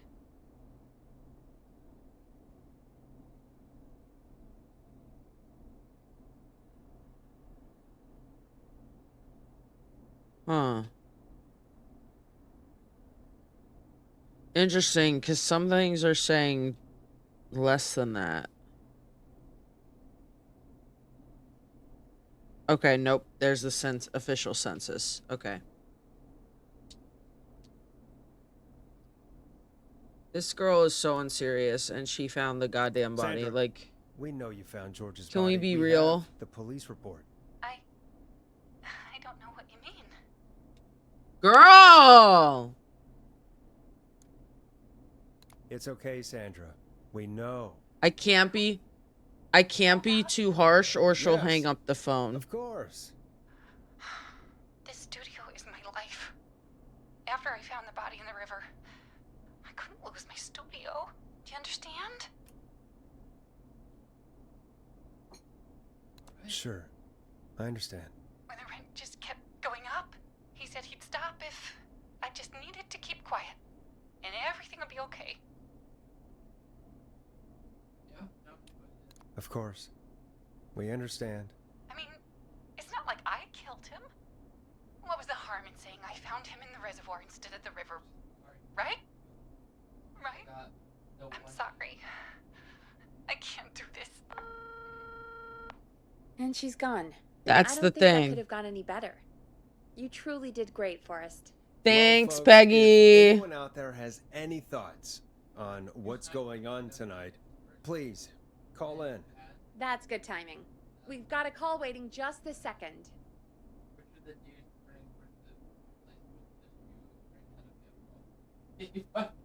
They're like, oh, like, okay. Hit the button. We have a caller. Oh, yeah. He instantly fucking started turning that barrel down. I was like, nope, bang bang. Okay. Eh. Welcome to 189.16 The Scream with me, your host, Forrest Nash. Hi, Forrest. I know this is real out of the blue with everything happening tonight. But I wondered if you could send a special birthday message to my uncle. I know this is Ponty. No, I don't wanna. Oh, come on. It's his birthday. I won't have a chance to do it again until next year. May as well, Forrest. Fine. What's his name? Thank you, Forrest. He's my Uncle Ronnie. His first name's Peter, but he never liked his name. But since he always had salt and pepper hair, even as a kid, can you believe it? Folks always called him Pepper. Thanks for the history lesson. Is there anything besides happy birthday you would like to say to Mr. Pepper? Oh my god damn it! Yes! Tell him he can get the best birthday deals and party packages here at Putney's Pizza. This is the only one that I actually find funny. God damn it, Peggy. This is your fault. God damn it, Ponty. I said I didn't want to do it. Don't blame me because Brian Ponty can't control himself.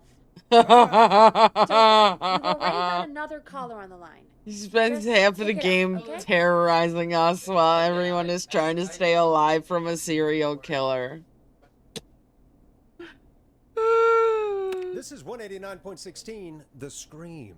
I'm Forrest Nash. You're on the air, caller. Yeah, live, on the air, where the whole town can hear you. Caller.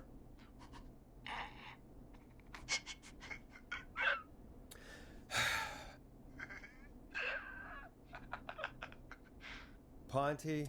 Ponty's Pizza always delivers. Rain or shine.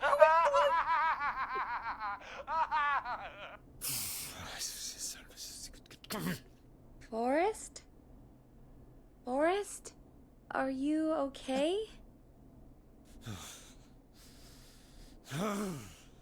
Forrest? I hope the Whistling Man gets him with his own pizza slicer. Jesus, Forrest? Sorry, that was too much. It's okay. It's been a high-stress night. Don't worry about him anymore, okay? Not for tonight, anyway. I think he's spent for now. We've got another call, whenever you're ready. Oh my god. Yeah, I hope he gets him with his own pizza slicer. Like, sir, chill out. Folks, don't spend your money at Ponty's There's Pizza. only one That's pizza place in town. all I'm gonna say about that. The people don't have a choice if they want Moving along, pizza. I'd like to welcome another caller to 189.16 The Scream. With me, Forrest Nash. Who may I say is calling? Well, hello again, Forrest. Don. Ah, I bet I know why you're calling. I'm sorry I didn't play your song. There's a lot going on. But please? Never mind that now. Forrest, I'm calling because I need your help. Are you in danger? I sure am. Do you mean She's not, Yes, but he's after me now. you? I think so. He must have heard me on the radio helping you. except no, unless you had something to do with the death. Right. Okay. Tell us everything. Suspicious, Dawn. Trying to work out who would be next after Chuck. And what happened? And I started to feel like I was being followed. Why do you know so much? Apartment building. Oh wait, because we do everything live on the radio. But still. I need you to help me get inside.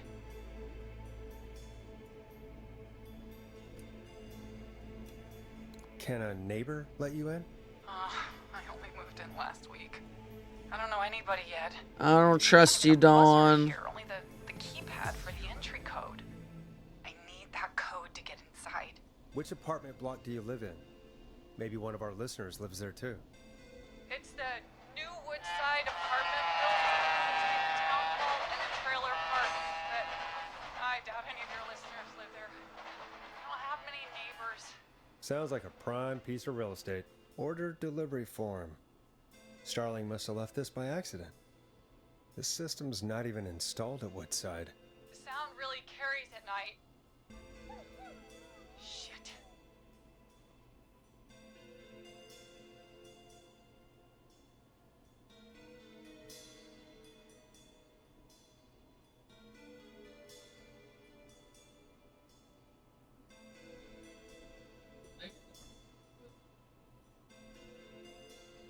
Why is this so, like, blurry?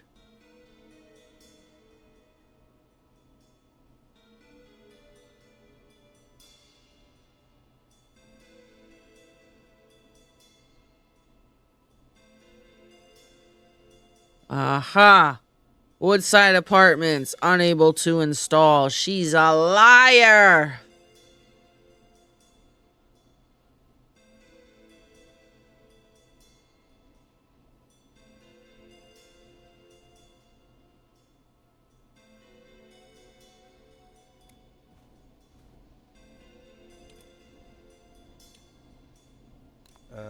guessing you're not a dog person.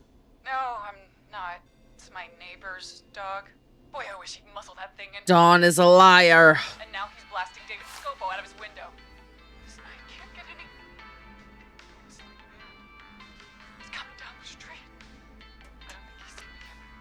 Forrest, please. I need your help. I need the code for that security system, or I'm gonna die. All right. 4000. Alarm test.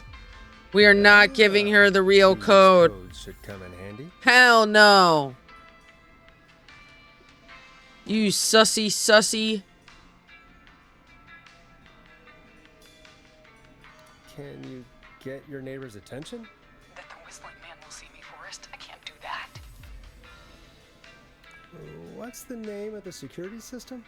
There's a sticker on the box. It says Starling Security 4000. There's a keypad, and it looks like it wants a 6-digit No, number. that she does, but she just moved in and they installed a new security code apparently, and she doesn't know it. Yeah, or something like that. Starling Security 4000, huh? That's right. Very newly installed. I need the key code before the whistling man gets me. Yeah, of course. Don't worry, Don. Thank you, Forrest. I knew I could count on you. I'll sit out of sight. Call me back soon.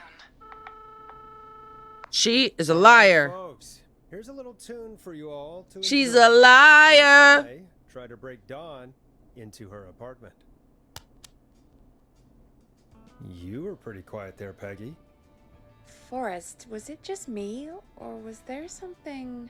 Yeah. It wasn't just you. Something was weird about that. Yeah. Well, tell you what, we have a Starling 4000 or whatever here at KFAM. Clive bought one for the station. Maybe we can find something to help. Well, I'm not sure who, but to help someone. Well, no, they can't hear us now. The music is playing. Okay, so she's locked out of the Woodside Apartments, and somewhere Clive probably has the papers for the Starling 4000. I'm holding them. Welcome back, Forrest. Find anything? The Starling 4000 security manual. It's got a bunch of codes. I got it before, so I wouldn't have to And go did you back. find anything else? I saw a list of everyone else who bought the Starling 4000. Know who was on there? Oh my god. Roller Ricky! Do you think we should give him a call? Is that crazy? I don't know what you'd say, but...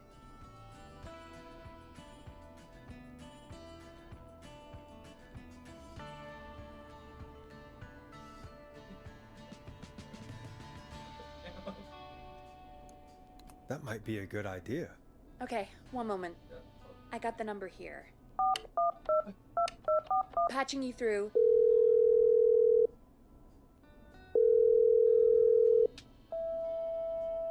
Shit. He probably can't hear it over the music. No! I don't know about this. This is super weird. Just put me through to Don. I'll take care of this one way or another. Okay, if you say so. When you're ready, shut the music off.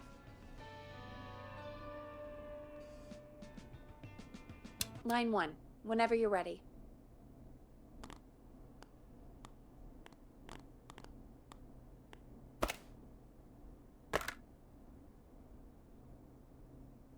Don, are you there? This is Forrest Nash from 189.16, The Scream.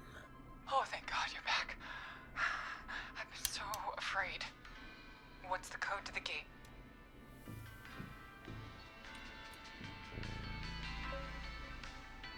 The code is 191519.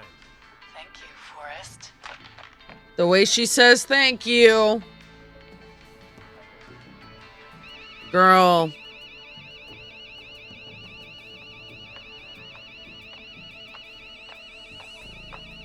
Son of a bitch. Ah!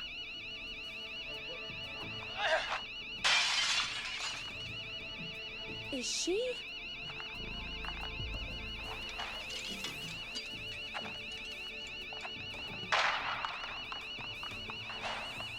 The whistling man.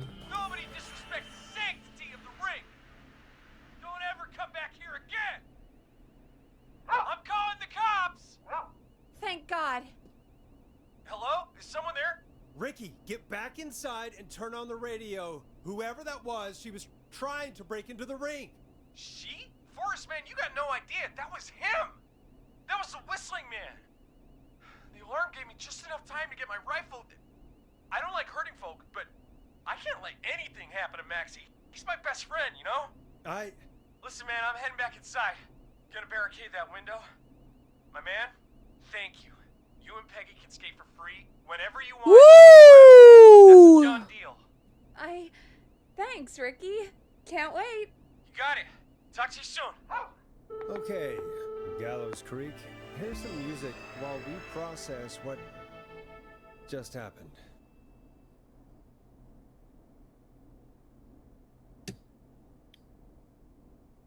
Super fun. So, the Whistling Man is a woman?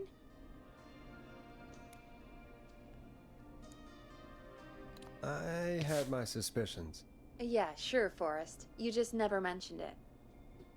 She called up. You spoke to her multiple times. Can I sit?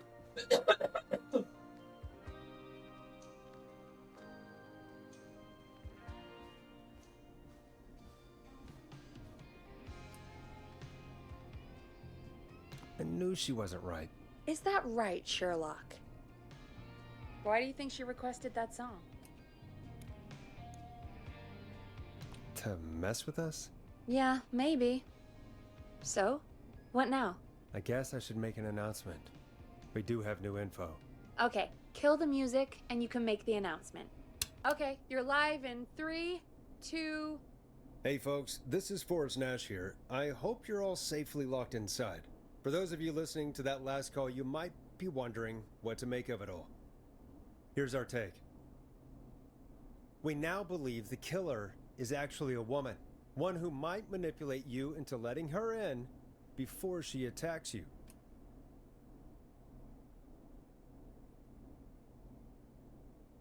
We're neighbors. Look out for each other. Yeah, Stay I'm safe. gonna give a Killer was positive calling message. themselves Dawn.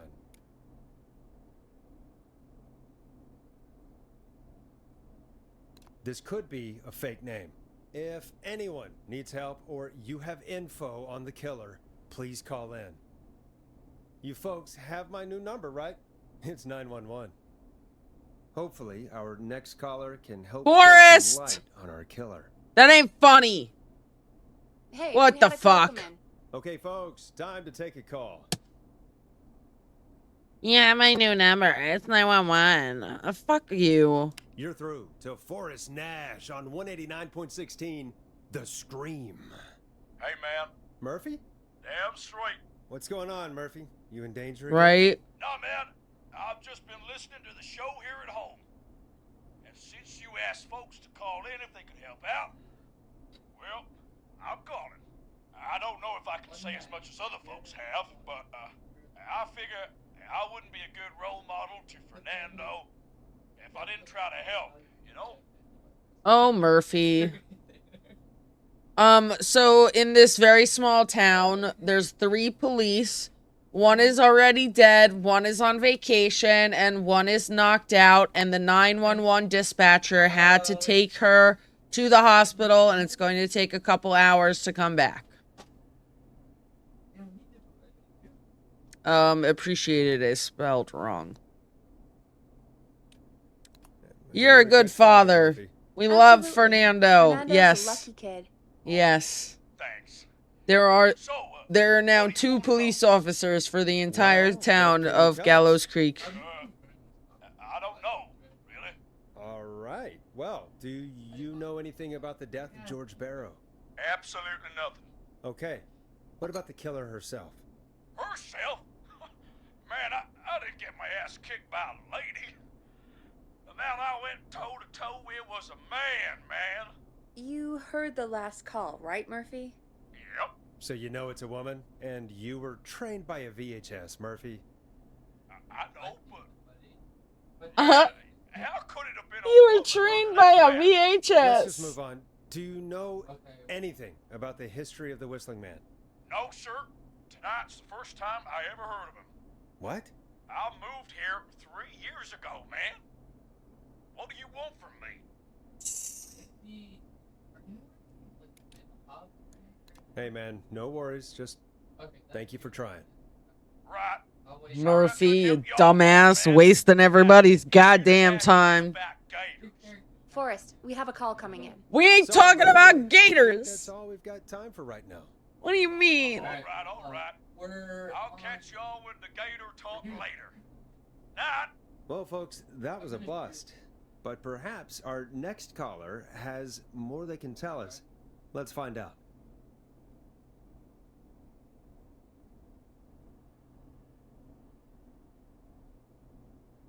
This is Forrest Nash, and you're listening. Please help me. My name is Casey Moore. I'm at 25 Nancy Drive. My best friend's been stabbed. He's bleeding everywhere. I don't know what to do. Please help me. What happened? Somebody's been stabbed. Can you tell me what happened? We'd been out at the reservoir. We were heading back to his place when we heard this whistling all of a sudden. He just started freaking out. He screamed at me, told me to hide. I'd never seen him like that, and I just panicked and ran and hid in a bush. Oh no. Hid in a Forrest. fucking bush. Then what happened? He went up the road and talked to someone. I couldn't really hear or see anything. It sounded like he might have known the person, and they just stabbed him. Well, his game crashed. Casey, was his attacker the whistling man? The who? They had a mask and wore all black? That's all I know. Please, we need help here. I'll get you help, but I need to know. Where did the masked person go? They left. They left him to bleed out. I waited until they were gone, then dragged him into the garage and called 911. Wait, why didn't she make sure he was dead? I don't know.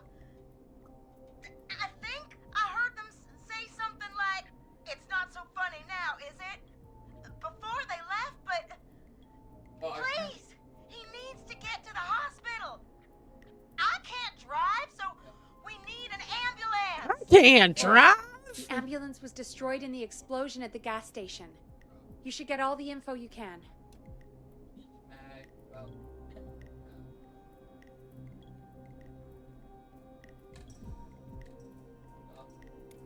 Can you tell us where your friend was stabbed? They stabbed him in the stomach, and then stabbed him again in his leg when he was on the ground, and it's... Oh, the knife is still there in his leg. What's your friend's name, Casey? It's Jason Parker. We'll be right back. Peggy, patch us through to the hospital. On it. Phoning St. Gabriel's now. Switch to line 2. Hello, St. Gabriel's Hospital. How can I help you? Hi, this is Forrest Nash from 189.16. Imagine we have a you're at your nursing job, Jason Parker, and a radio host says, "I'm playing 911 operator today. Help me." Well, you know. I know, but please. What do you mean? Or he's going to die. Forrest, listen, you're going to have to get him here. We need to see him, and we can't get there ourselves right now. We don't have any way to drive him right now. And even if we did, he's bleeding out fast. All right, listen. We need to buy him time to get here. That means stopping the blood first, and then finding someone to stabilize him. To stabilize him, you really need someone with first aid training. Do either of you have any? No. Me neither. Damn it. I'm really sorry about this, but I have other patients who can't wait. All I can do is talk you through the procedure as quick as I can, and then leave the rest to you. You think you can handle that?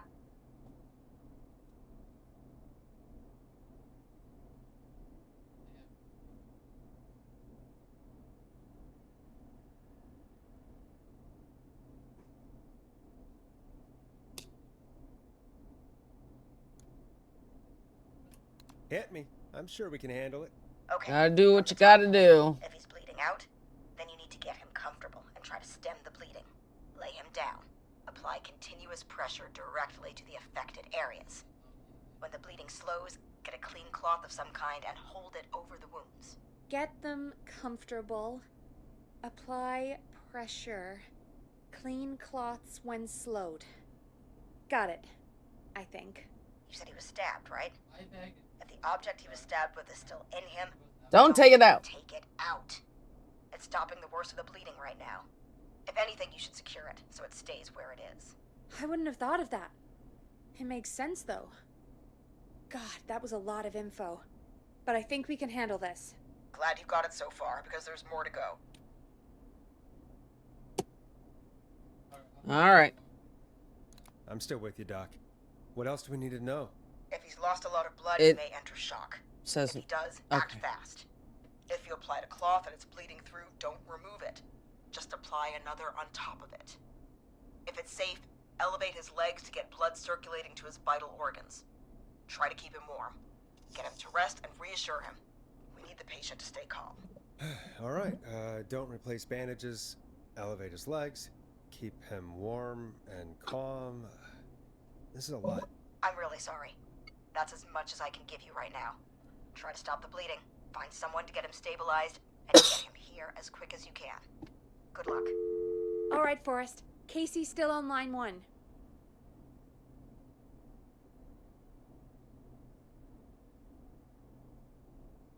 Yeah. Hello? Hello? Forrest, are you there? I'm here. How is Jason doing? Badly. He's still bleeding. I need help. I've been putting pressure on his stomach wound since you I left. need help. But he's still bleeding. I don't know Help. what to do. Help. That's good, Casey. The nurse said to do that. What about the knife in his leg? No. It's gotta be hell. Should I pull it out? No, don't touch the knife. The bleeding will get worse if you pull it out. Are you sure?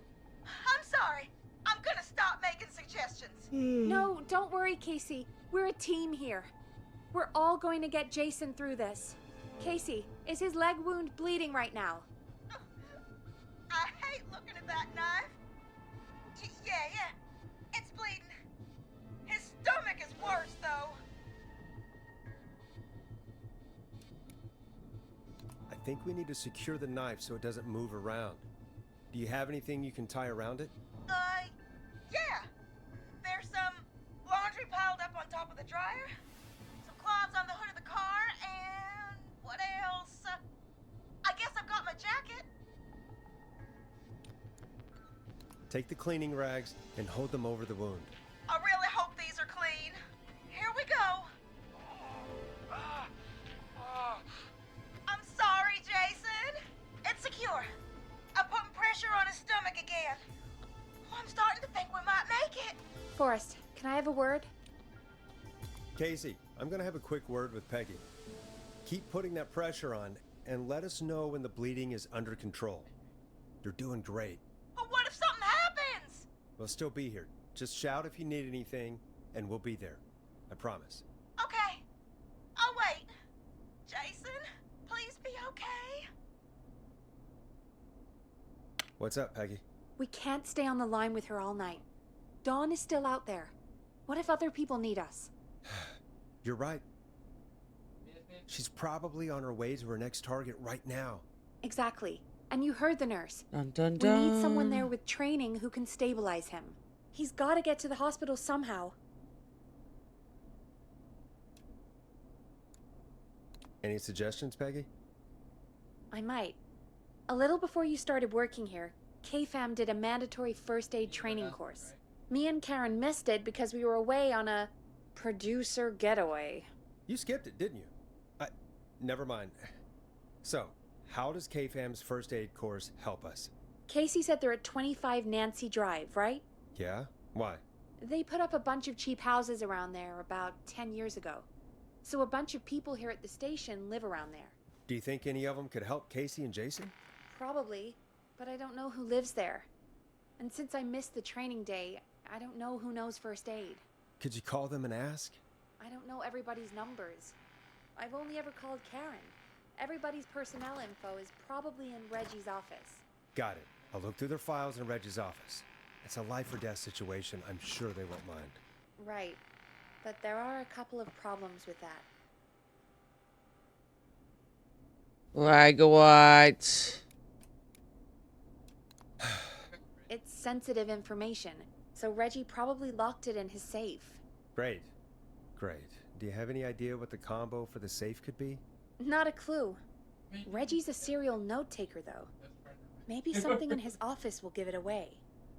Right. There is something else. I'm not gonna like this, am I? Have you ever heard, the future is floppy? Peggy, what the hell are you talking about? I'm talking about floppy disks. Floppy disks are like these futuristic now things obsolete that have information on them. You put them in a technology. computer and they do something. Peggy, I know what a floppy disk is. Anyway, Reggie decided that the future is floppy and started phasing out our physical records and replacing them with these floppy disks. I imagine it's the same for our personnel files. That's good to know. Since we haven't heard anything from Casey, I'm guessing Jason's okay for now. I'll check out Reggie's office and see what I can find. You'll need a key for that. I'll just slide it under my door now. Thanks, Peggy. I'll just have to look around.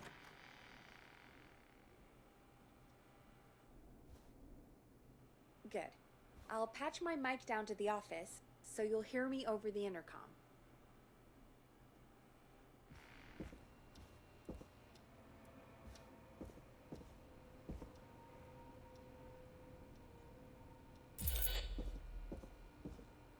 Is this it? Locked tight. No. So do we want to?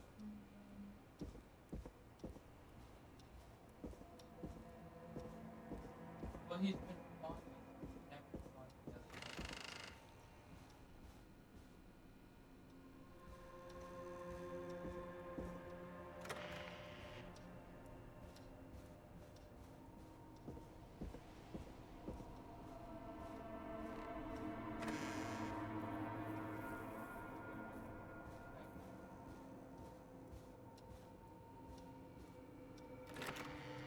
Looks like I need a 4-digit code. Very important date.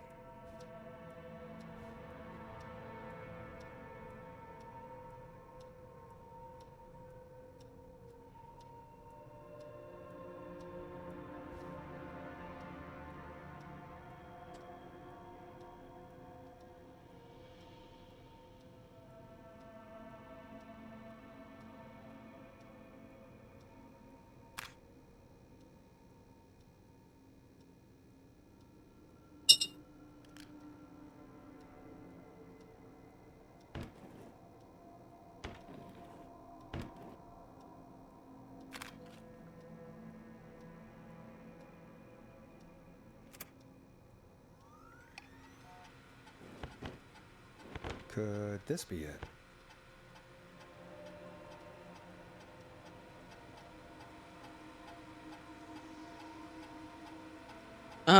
Deep cuts. College student. Uh-huh.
Could this be it?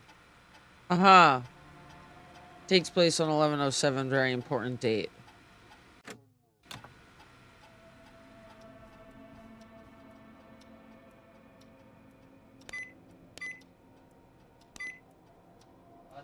Nice.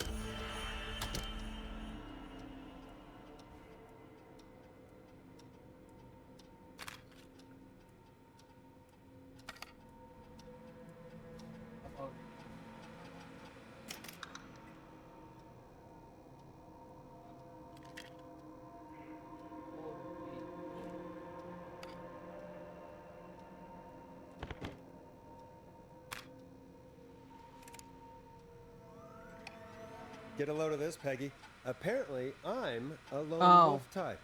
Forrest, what are you doing? We don't have time for this. We have I didn't realize. dying on the line, and you're more interested in you. You're right. I'm sorry. I need to focus on possible candidates. I can read the rest of this later.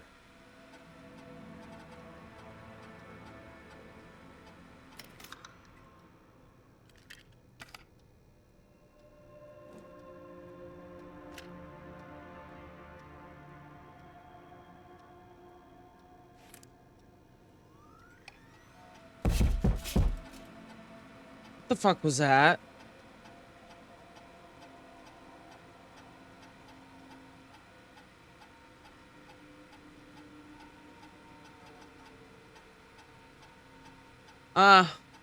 The answer is John. He was a medic, a war medic. The end.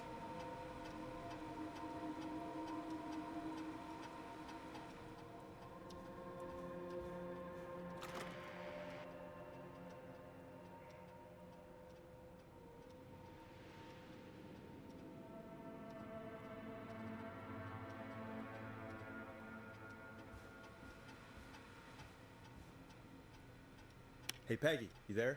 Yeah, I'm here. Did you find what we need? I think I know who our best bet is to help Casey and Jason.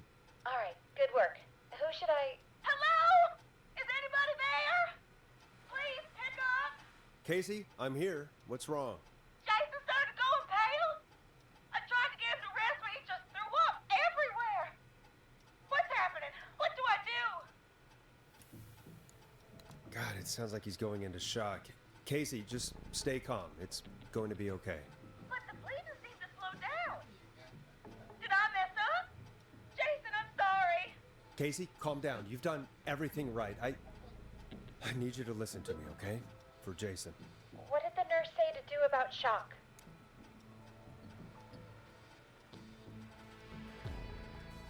Casey, I need you to elevate Jason's legs. We need to get the blood flowing to his vital organs. Got it. Jason, stay with me. I'm just gonna move you. This might hurt. Okay. I propped his legs up on some boxes. I'm looking at my notes. We need to get Jason as warm and comfortable as possible. Do you have anything you could use nearby, Casey? Yeah. I still have some laundry next to me. I'll wrap him in some blankets. Just give me a second. Sorry. Jason's bleeding through his bandages. Should I get him new ones? Or... Oh, God. Don't remove the bandage. Apply another one on top of it. Do you still have something you can use? I've used the rest of the laundry to keep him warm, so... I'll use my jacket. I can always get a new one. I'll fix his bandage and get him warm. Hold on, please.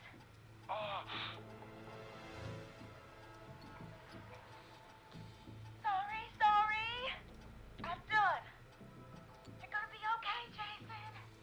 Just relax now, okay? Boris, scared. He's not doing well. Is he gonna... Casey, I need you to be strong for Jason. Sit with him and reassure him that everything's gonna be okay. Okay? Okay. Please. I can't give him what he needs. Please sit down. I can't lose him. All right, Forrest, we need to hurry. Jason doesn't sound like he's doing too well. You said you knew who to call earlier? Who was it? We need to call John Hedges. He lives on Nancy Drive. He didn't really participate in the first aid training, but he's a former war medic. He's probably the most trained person we have. Really? I never really spoke to him before. A war medic, huh? Yeah, and according to Reggie's notes, John keeps all of his old equipment at his house. He's something of a hoarder. All right. What's his number? 5420735. Calling now. Let's hope he picks. Who the hell is this calling me? What? What time is it? John, it's Forrest Nash here at KFAM. We have an emergency His and we need footsteps your sounded help. heavy. Forrest? What about him? If this is a work emergency, Sleep, then I leave can him wait alone. until the goddamn morning. Just leave me a note like everybody else.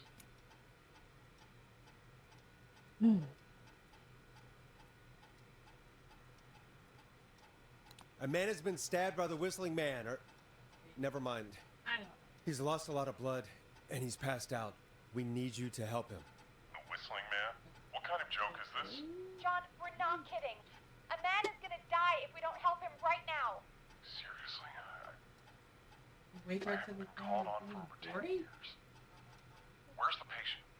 What's his condition? He's at 25 Nancy Drive. I think we got his friend to stem the bleeding, but he's gone into shock. He's passed out right now. You say he was stabbed? Do you know the extent of his injuries? From what we were told, he has 2 major stab wounds. One to the stomach and one to the leg. The knife is still in his leg, and the stomach wound is open. Understood. Let me grab a few supplies and I'll head right over. Damned if he dies on my watch. Thank you, John. We'll let him know you're on your way. Good luck. Hello, Casey. Are you there? How are we doing? Bad. Jason seemed really weak and then just started thrashing. What about now? Is he still thrashing? He's passed out. Please tell me you found someone to help. Casey, help is on the way. My colleague will be there soon. You hear that, Jason? Someone is coming. You're gonna be just fine. Just hold on for me, okay? Just hold on. Come on.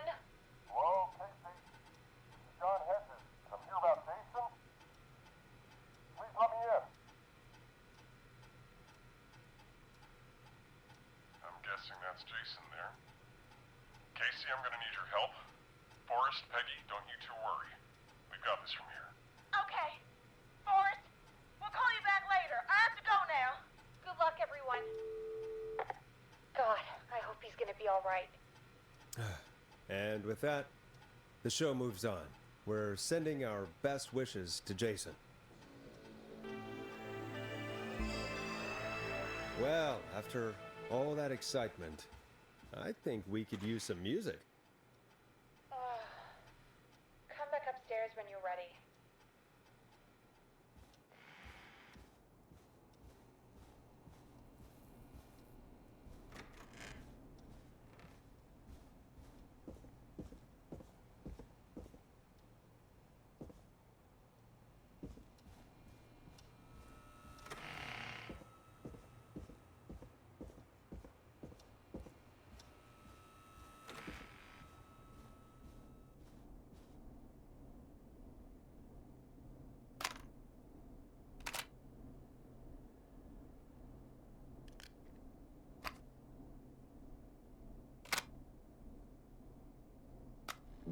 Teddy Gallows Jr. is a family man, a devout Better Christian, put a record on. and a proud patriot. Teddy Gallows Jr. is Gallows Creek.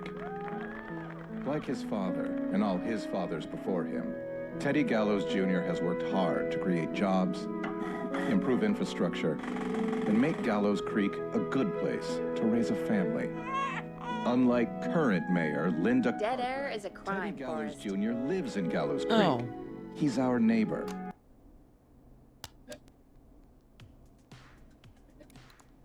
It's getting pretty late. This might be your last break for the night, so try to enjoy it. Give me a buzz when you want to go back on air.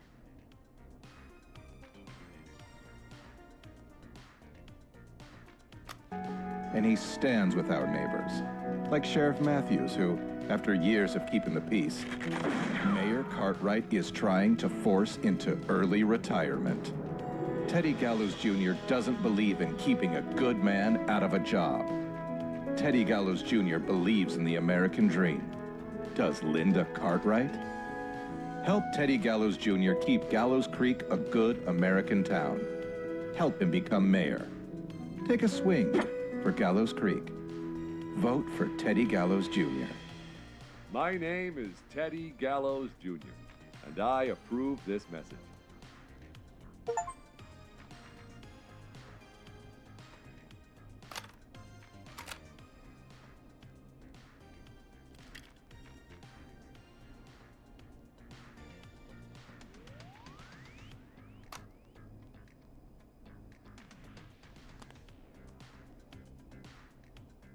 Let's roll.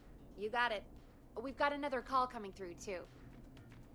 When you're ready, shut the music off. Welcome back to 189.16, The Scream. I believe we have another caller on the line. How are you tonight, caller? Forrest, it's me, Roller Ricky. Oh, and Maxie's here too.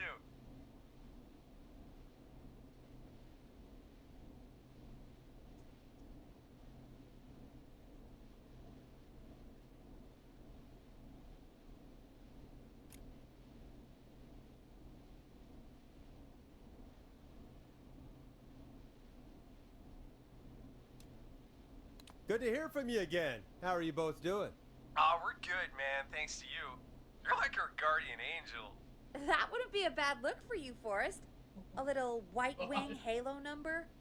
Maybe something for the K-Fam Halloween party. All right, everyone, let's calm down. Ricky, I'm just glad we could help you and Maxie. Is there anything else we can help you with, Ricky? Actually, I think I have some info that might help you. Oh? What's that? You see, man, me and Jason know each other. You know each other? Yeah, we went to Gallows High and played on the football team together. He was a gnarly offensive linesman, and I was our star wide receiver. Runner Ricky, they called me. All right, and what does that have to do with tonight? Well, because George, the guy who drowned, he was on our team too. Tell me about him. What was George like? I didn't know him for long, man.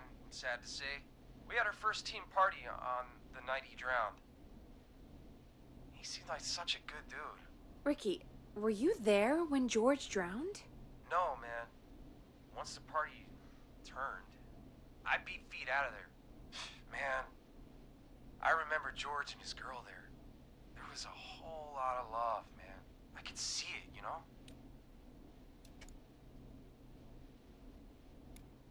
George's girl? Ricky, who was the girl? She might just be the one behind all of this. What? No way, man. There was so much love there. I can't believe she'd ever be capable of anything like this. Ricky, please. What was her name? I never got her name, man. He just called her Bean. I didn't really know her before or see her after that. Then what did she look like? Please, tell us anything you remember. I just remember a pretty girl, man. I'm sorry. Ricky, you said the party didn't last long. What happened? We were just having a good time, and then the next thing I knew, everyone was running for their life. I looked up and saw a goddamn whistling man in the trees. And I never ran so fast in my life. I ran straight home. Didn't know about George until next morning at school. I'm guessing it was whistling night, wasn't it? That the whistling man was just another kid. Yeah. I don't know how George died, but I always felt like if anyone deserved to die that night, it should have been me. And Ricky, it wasn't your fault. You're not a bad person. I know that now, man. Yeah. It took a long time to learn, but yeah, just thought I'd tell you all what I know. Thank you, Ricky. This helps. Thank you. You got it, man. Anyway, I think it's time for me and Maxie to free up your phone lines. Thanks for listening, man. I'll let you to it. Night, Ricky. All right, folks. Looks like we got a new lead in the case. If anyone has any info about this mysterious being, It's not please call me. in. If she was George's girlfriend back then, she's probably in her mid to late 30s now. Huh. Oh, we have another call Yeah, coming there's in. no way. But Yeah, no way. hang on. What's up, Peggy? Where are the cheese? What? Peggy? You're gonna want to take this call off the air. Who is it? Just do it. All right, folks, it's time for another track. Here's one to help you sit back and relax. We'll be right back after this.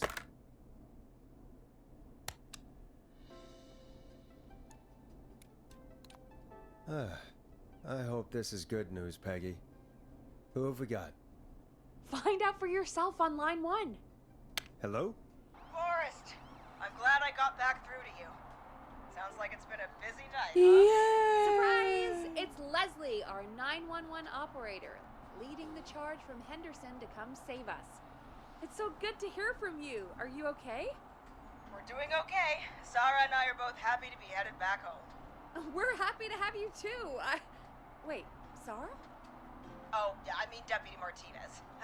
Anyway, we got back into radio range a little while ago. We've been listening in, but haven't been able to get through until now. It's been non-stop since you left. Please tell us you're bringing help. You bet! I'm leading a whole goddamn squad towards Gallows Creek as we speak. Turns out somebody had cut the phone lines. They had no idea what was happening. That's great news. That's crazy about the phone lines. Of course. Do you think the Whistling Man cut them? Yes. So, I don't know how the Whistling Man did it. But that doesn't matter right now. Listen, we're coming in hot. Whistling woman. I know Gallows Creek isn't a big town, but if we don't know where the Whistling Man is, we can't get him. Her. That's where you come in.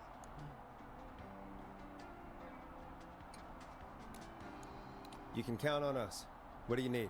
It might be a long shot, but here goes.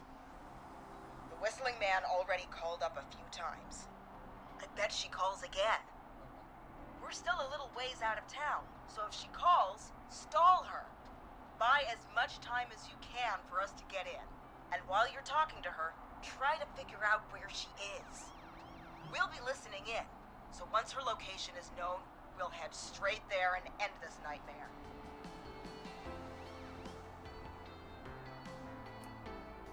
I'll do my best. I know you will. Heck, I can see the headlines now. Forrest Nash's interview of a lifetime. Anyway, I'll radio the other cars and tell them the plan is a go. Hopefully the next time I see you, it'll be with our killer behind bars. Take care now. We'll see you soon, Leslie. Thank God. It sounds like this is almost over. We're nearly through this.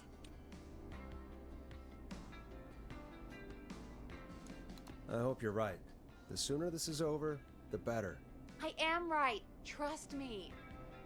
Anyway, we should get you back on air. Taking callers is the only way to see this through.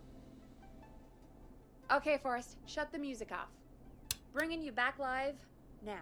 Welcome back to The Scream with me, Forrest Nash. The line is lit up, but before I get to our next caller, I just want to say, things are looking up. It's almost over. But for now, let's bring in our next caller. Evening, caller. This is Forrest Nash. Hello, Forrest. This is John Hedges. I'm here with Casey. I wanted to give you an update on Jason. John! Is he gonna be okay? He's a fighter. He'll be fine. We've got him stabilized and resting in a bed. We're preparing to move him to the hospital. Thank you so much. If you hadn't been there, then... God, I don't even want to think about what would have happened. Of course, Casey. We're just happy he's okay. John, Casey, you two did all the work. Tell Jason to get well soon from us, whenever he's up for it. Well, why don't you tell him yourself? Is this Forrest?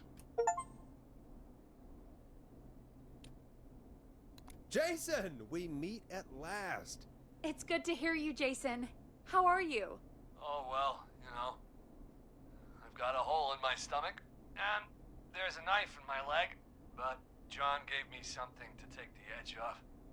So, I might feel even better than either of you.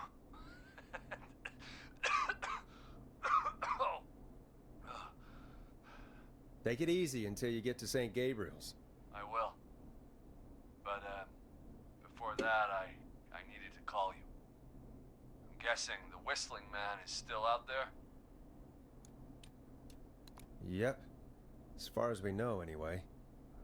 I was worried you'd say that. God damn it. Actually, I'm glad you called. I wanted to talk to you about what happened earlier. Go for it. We spoke to Roller Ricky not long after you were attacked. You spoke to Ricky? Is he alright? He is now. I mean, he was attacked earlier, but this call came after. Hey, guys, I'm really sorry, but there's a call on the other line. I just need to make sure we don't have another situation brewing. You fill Jason in on what happened. I'll be right back. Sure, Peggy. Sorry, Jason. Where was I? Yep. Ricky's fine. You don't need to worry about him. That's a relief. He told us about George. Sounds like everything's finally coming out now. It's been tough to hold it all in. Sounds like you've been holding back about something awful, Jason. I'm part of the reason my best friend is dead, Forrest. And the few who knew about it said if I ever said anything, I'd find myself in jail. For a long time. It was hell. And then the town just moved on. Like he'd never existed.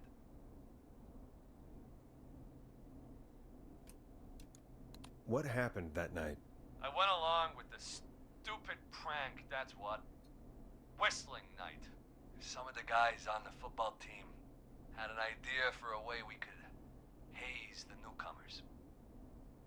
We decided to plan a party in the woods and have the Whistling Man crash it. It was stupid. We each had a role. I was the stabbed friend. At the party that night, I left the group for a second, met our Whistling Man, pretended to get stabbed in front of everyone. Started an almighty panic. Those screams. That was the last time I saw or heard George alive. How did George die, Jason? I don't know. I was playing dead. But when I heard her scream... Ricky mentioned a girl named Bean. Is that who you mean? Bean? Oh yeah. I guess George did call her that. Yeah. He called her Bean. I heard her again tonight, Forrest. Her name was... What? What happened? Are we still on air?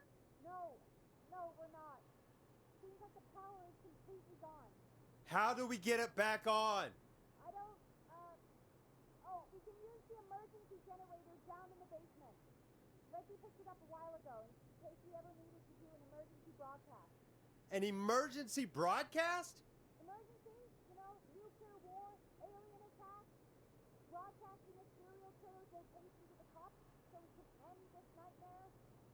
Fair point! It's in the storage area in the far back corner, up on the wall. You might have spotted it earlier when you were digging around for all those tapes. It'll have a big red button. Just press that. I'll see you when you're back.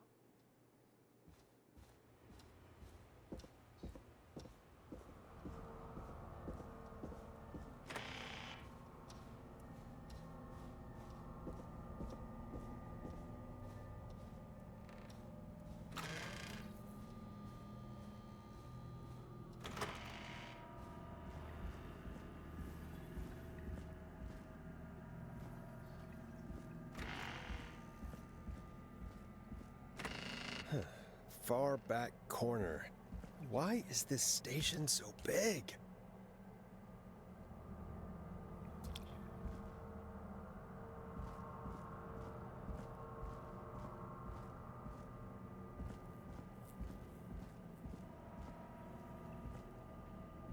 That must be it. Boom! We've got power.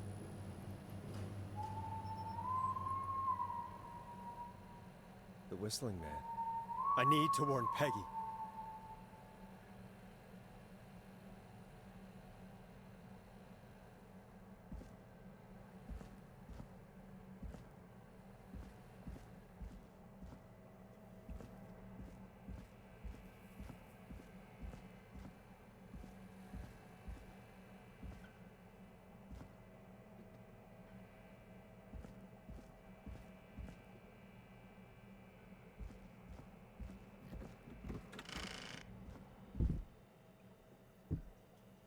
Peggy, are you there? Are you... Peggy! I need to get back upstairs.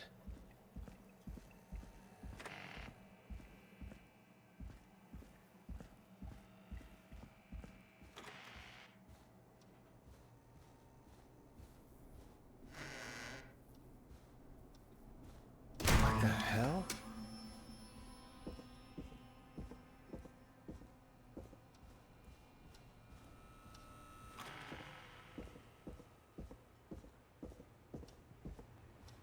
Peggy, no. Oh no. Peggy, where'd you go?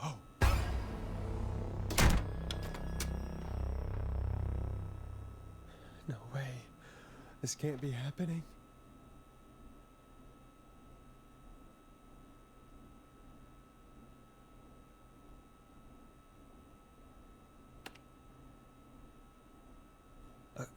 A call.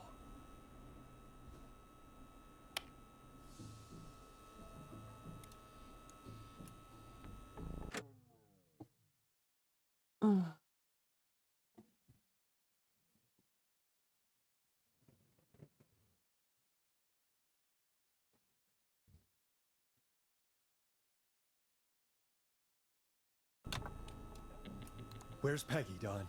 Have some patience, Forrest. It's almost the end of the night. Almost the end of the show. But it's not over just yet. Got a little time still. So let's make the most of it.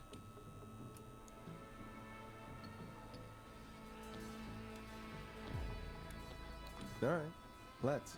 I'm happy to hear that. Huh? I thought we'd end tonight's Whistling Man special with a special guest. The one who started it all. Let me take that out of your mouth and... You crazy bitch! Let me go! Welcome to the air, Mr. Teddy Gallows Jr. Wait. It's all gonna come out tonight, Teddy. Your daddy and his money saved you 20 years ago. But even he crawled out of his coffin with all the money in the world.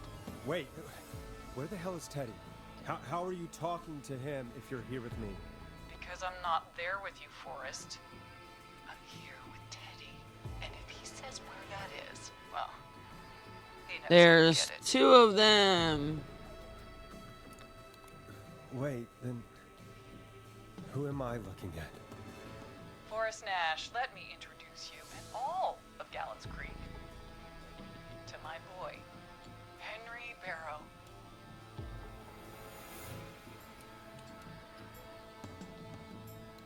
Your son?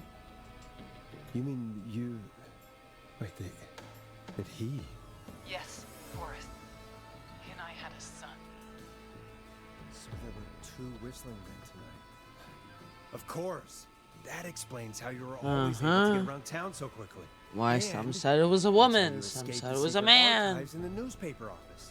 Don't think I've forgotten about that, Forrest. Locking my sweet boy away like an animal.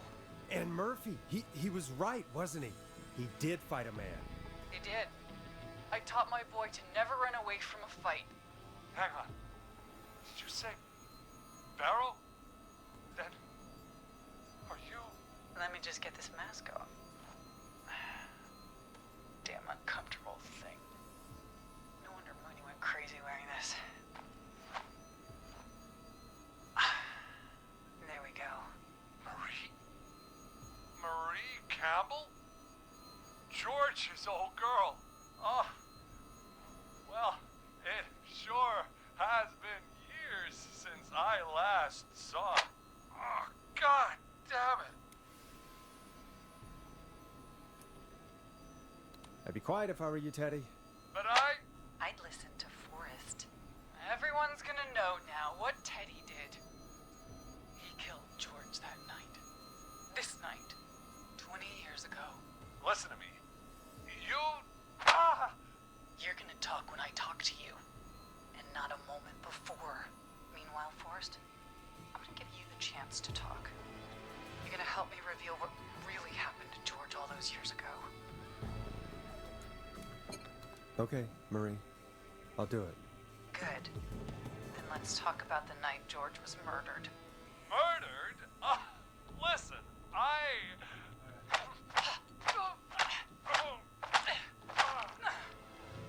I said you speak when you're spoken to. Now, I know you've done some good work tonight in piecing together what happened to George 20 years ago, and that's why I want you to interview us. Interview you? All right. I can do that. Thank you. I want you to help me and Teddy tell the story, Forrest. Do a good job. And hell, you might be the only one to leave here alive.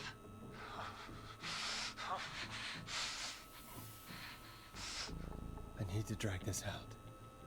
If I can buy Leslie time to get back to Gallows Creek, and if I can find out where Marie is, then this can end. Teddy, we'll start with you. Just, talk me through what happened that night. How did it start? how would I know? It was 20 years ago. Teddy, be honest with me or we're both going to die. Honest? Forrest, I'm trapped here with a psycho. What the hell? God damn it. Okay. Our first team party was coming up. And when I saw the date it was scheduled for, I had an idea for a way we could prank the new guys. Oh no! I understand that kids in Gallows Creek know tonight as Whistling Night. I'm guessing that's what you mean? Well, we didn't have a name for it then. It was just a night that Mooney went missing. But Whistling Night is what they'd call it later. Wait. You mean this was the first Whistling Night? Keep talking, Teddy. We went up near Whistling Point. God, who was there? Me, Jason, and George, of course. But George didn't come alone. He brought Marie. And Roller Ricky, he was there too, wasn't he? Yes, Ricky was there too. Runner Ricky, our wide receiver. I helped him off the bottle, you know. Because I'm a decent man. Is that so? Yes, it is. He came apart one day. Some people do. He had some issues. Wasn't stable. I didn't want him to hurt his chances in life. So, I helped him keep himself together. You were afraid he would talk about that night, weren't you? Keep talking. About midway through the night, we put the prank into action. We looked up at the trees and saw Jason there. Bloody, like he'd just been stabbed. And the Whistling Man. Screaming. George and I and Ricky, we got left behind. But Ricky was in on it too. I know he was. He and Teddy were as close as anybody. Teddy must have told him the plan. No, Marie, you're wrong. Ricky didn't know. What? Did you miss that part of the broadcast? I spoke to him earlier. He had no idea what was happening. He said he was as terrified as anybody. Isn't that right, Teddy? You didn't tell him, did you? Ricky never could keep his mouth shut. If we told him, he would have given everything away. But well, it doesn't matter. He didn't run his mouth enough. afterwards. He's still guilty. It was just a stupid prank.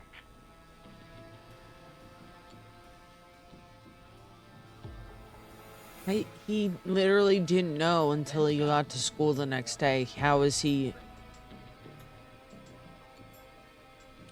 How can you still say it was just a prank? Oh, come on. Oh, God damn it. You made George think Jason had been murdered. He thought his best friend was dead. And so tonight you stabbed him for real? It's the role he wanted to play. Jason's still alive, Marie. He was with a friend. We talked her through how to stop the bleeding and got him professional help just in time. Oh. Well, shame he didn't have the good sense to die earlier. He's gonna regret that. Enough about him. Me and George took off running, but somehow we got separated in the woods. I ended up near the bottom of Whistling Point, and when I noticed George wasn't with me, I panicked. And then, I don't know how he snuck up on me, but the Whistling Man grabs me. I scream, and he starts laughing, telling me it's just a joke. I can stall for time here.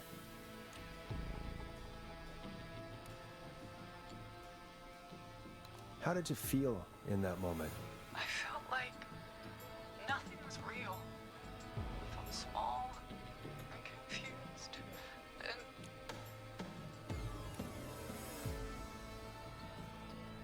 Who was under the mask, Marie? Who was the Whistling Man? It was Chuck. Chuck Brody. Laughing away. But then he stops. And he's looking up. At the top of Whistling Point. What was he looking at? Teddy, what happened next? Nothing. I mean, it was just... Teddy? George fell off Whistling Point.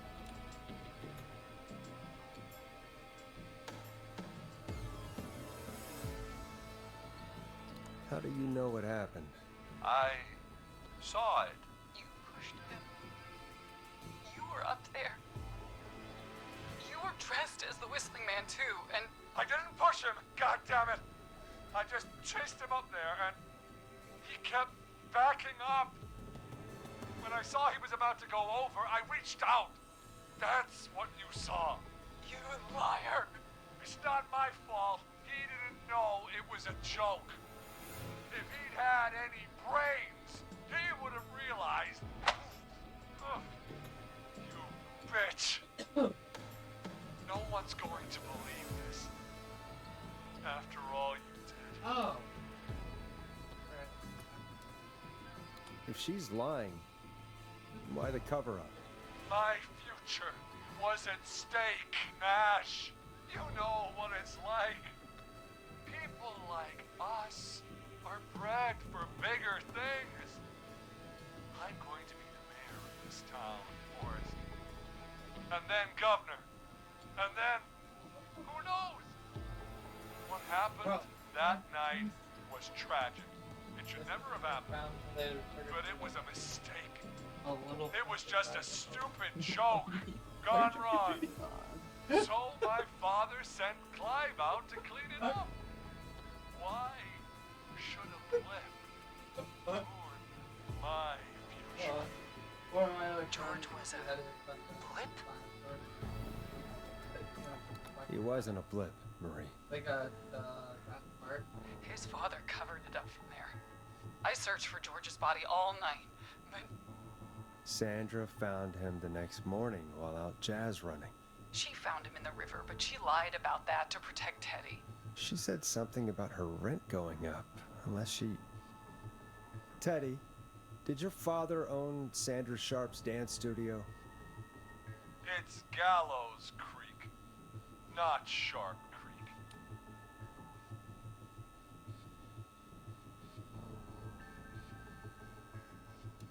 I'd answer the question if I were you, Teddy. Yes, okay. We own most of the town. That's it then. your father was going to run her out of business unless she lied and said she found him in the reservoir instead of the river. What my father did in his business dealings, nothing to do with me. Oh, but False reports. That's why you killed Sheriff Matthews, too, isn't it, Maria? Not just to get him out of the way, but... Everyone was in on it, Forrest. Even the coroner wrote a fake report. Said George was drinking. That he just got himself into trouble. And I saw. I'm sorry.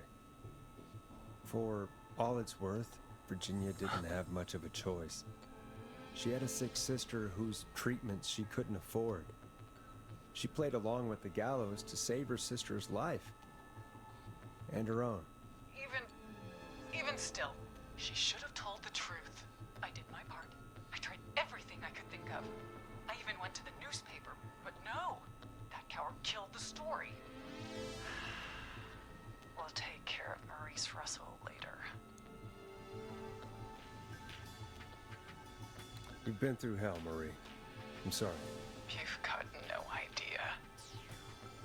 Never started. He shouldn't have pushed my George off a cliff. He should have been punished. He's coming to a stop. At least for now. Here, where George and I first met, before he joined the football team, was right after he shot the winning throw. Wait a sec.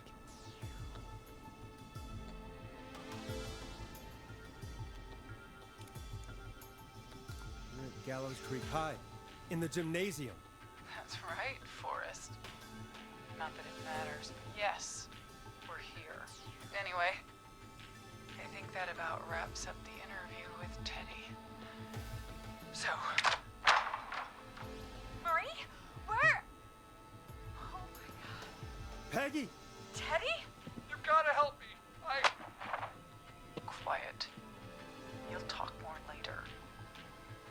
Now I have to talk to someone who mattered more than you ever did. Peggy. It's been so long since I've seen your face. I worried you wouldn't come. Marie! Oh my god. I thought you... And here I was, thinking you'd forgot me. I'd never forget my own sister. Sister? Peggy, what's happening? Why are you even there? Wanna explain, Peggy? Earlier, while you were speaking to Jason, I got a call. Do you remember? Well, it was from Dawn. She said that my sister Marie was there that night George died, and that I should come to the gym for a reunion. And when you walked in, you found out. That my sister is the Whistling Man. Good to see you too, Peggy. Why didn't you tell me any of this? She said that it was my last chance to see my sister. I knew if I told you, you'd try to stop me or come with me when we need you on the radio. And I just... I'm sorry. This has to be a lot for you. I just... What happened to you, Marie? You just disappeared one day. Disappeared? I was thrown out, Peggy. I begged Mom and Dad to do something about what happened that night, but did they care? No. They told me to stay quiet. They only cared when they learned that I'd been with George. And... Marie, I'm so sorry. I never knew. It's not your fault. Really, it's Mom and Dad I should be seeing right now. But since they're dead and gone, well... I'll have to settle for the next best thing.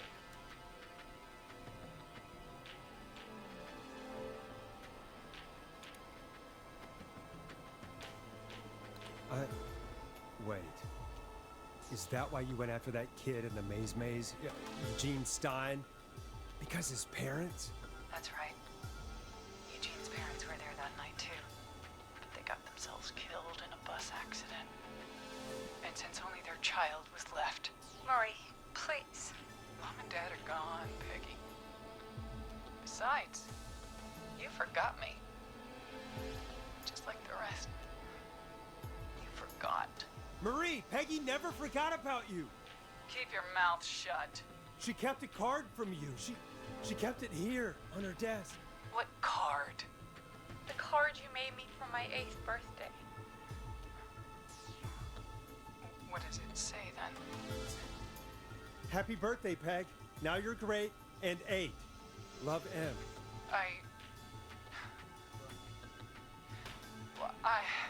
Henderson police! Freeze! No! Henry! Get out of there! Peggy! We have 2 wounded, and we're in pursuit of the suspect. Henderson police! Freeze! Oh, behind us, Forrest! behind. Leslie, how's Peggy? She's been cut pretty bad, but we're here now. I'll be okay. God, Marie. Hey, Zara! I need you to look after Peggy. She needs help. Now, we got here just in the nick of time. Where's Marie? She bolted right as we got here. Oh, The and- police are right on her heels. It won't be long now. It's over, Forrest. Well, folks, it was a long night, but we made it through together. I'm gonna head off to go check on Peggy. This has been Forrest Nash.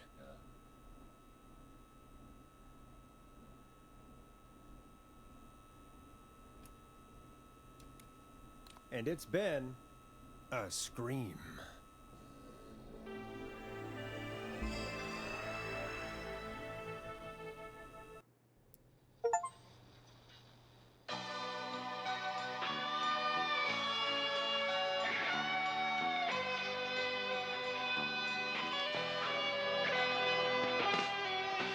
I saved everybody.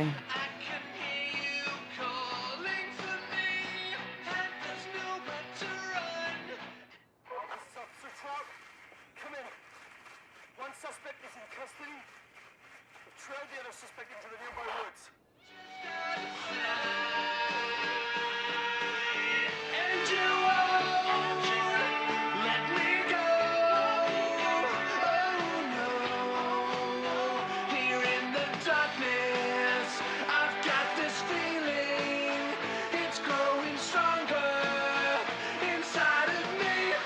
It's a killer frequency.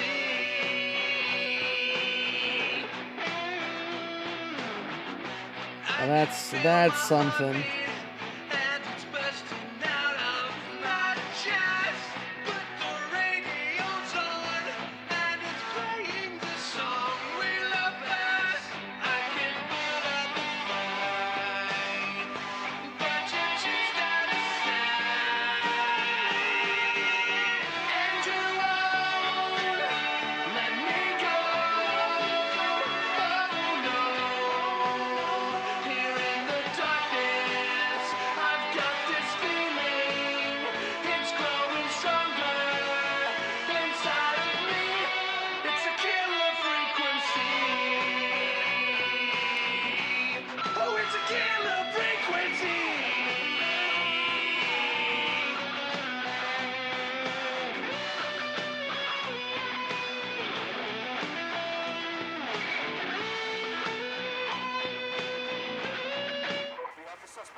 Dun dun dun.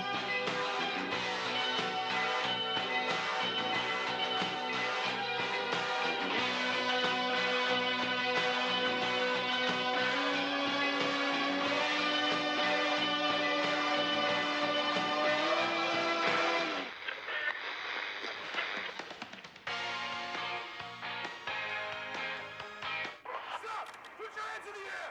Get down on the ground!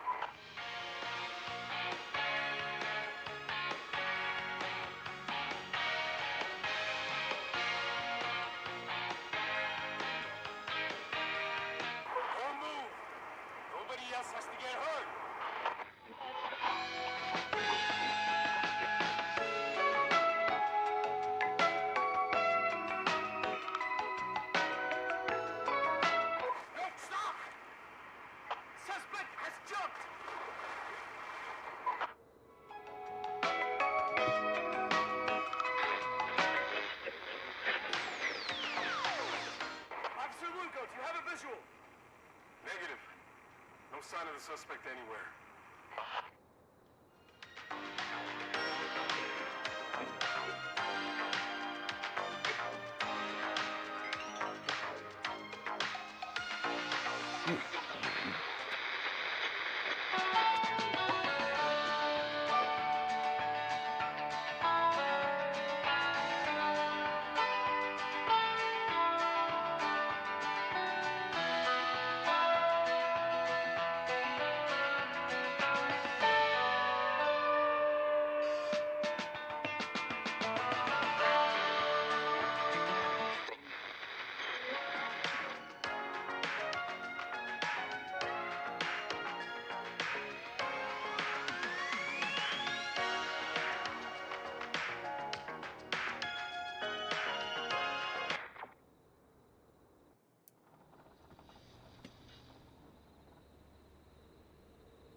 All right.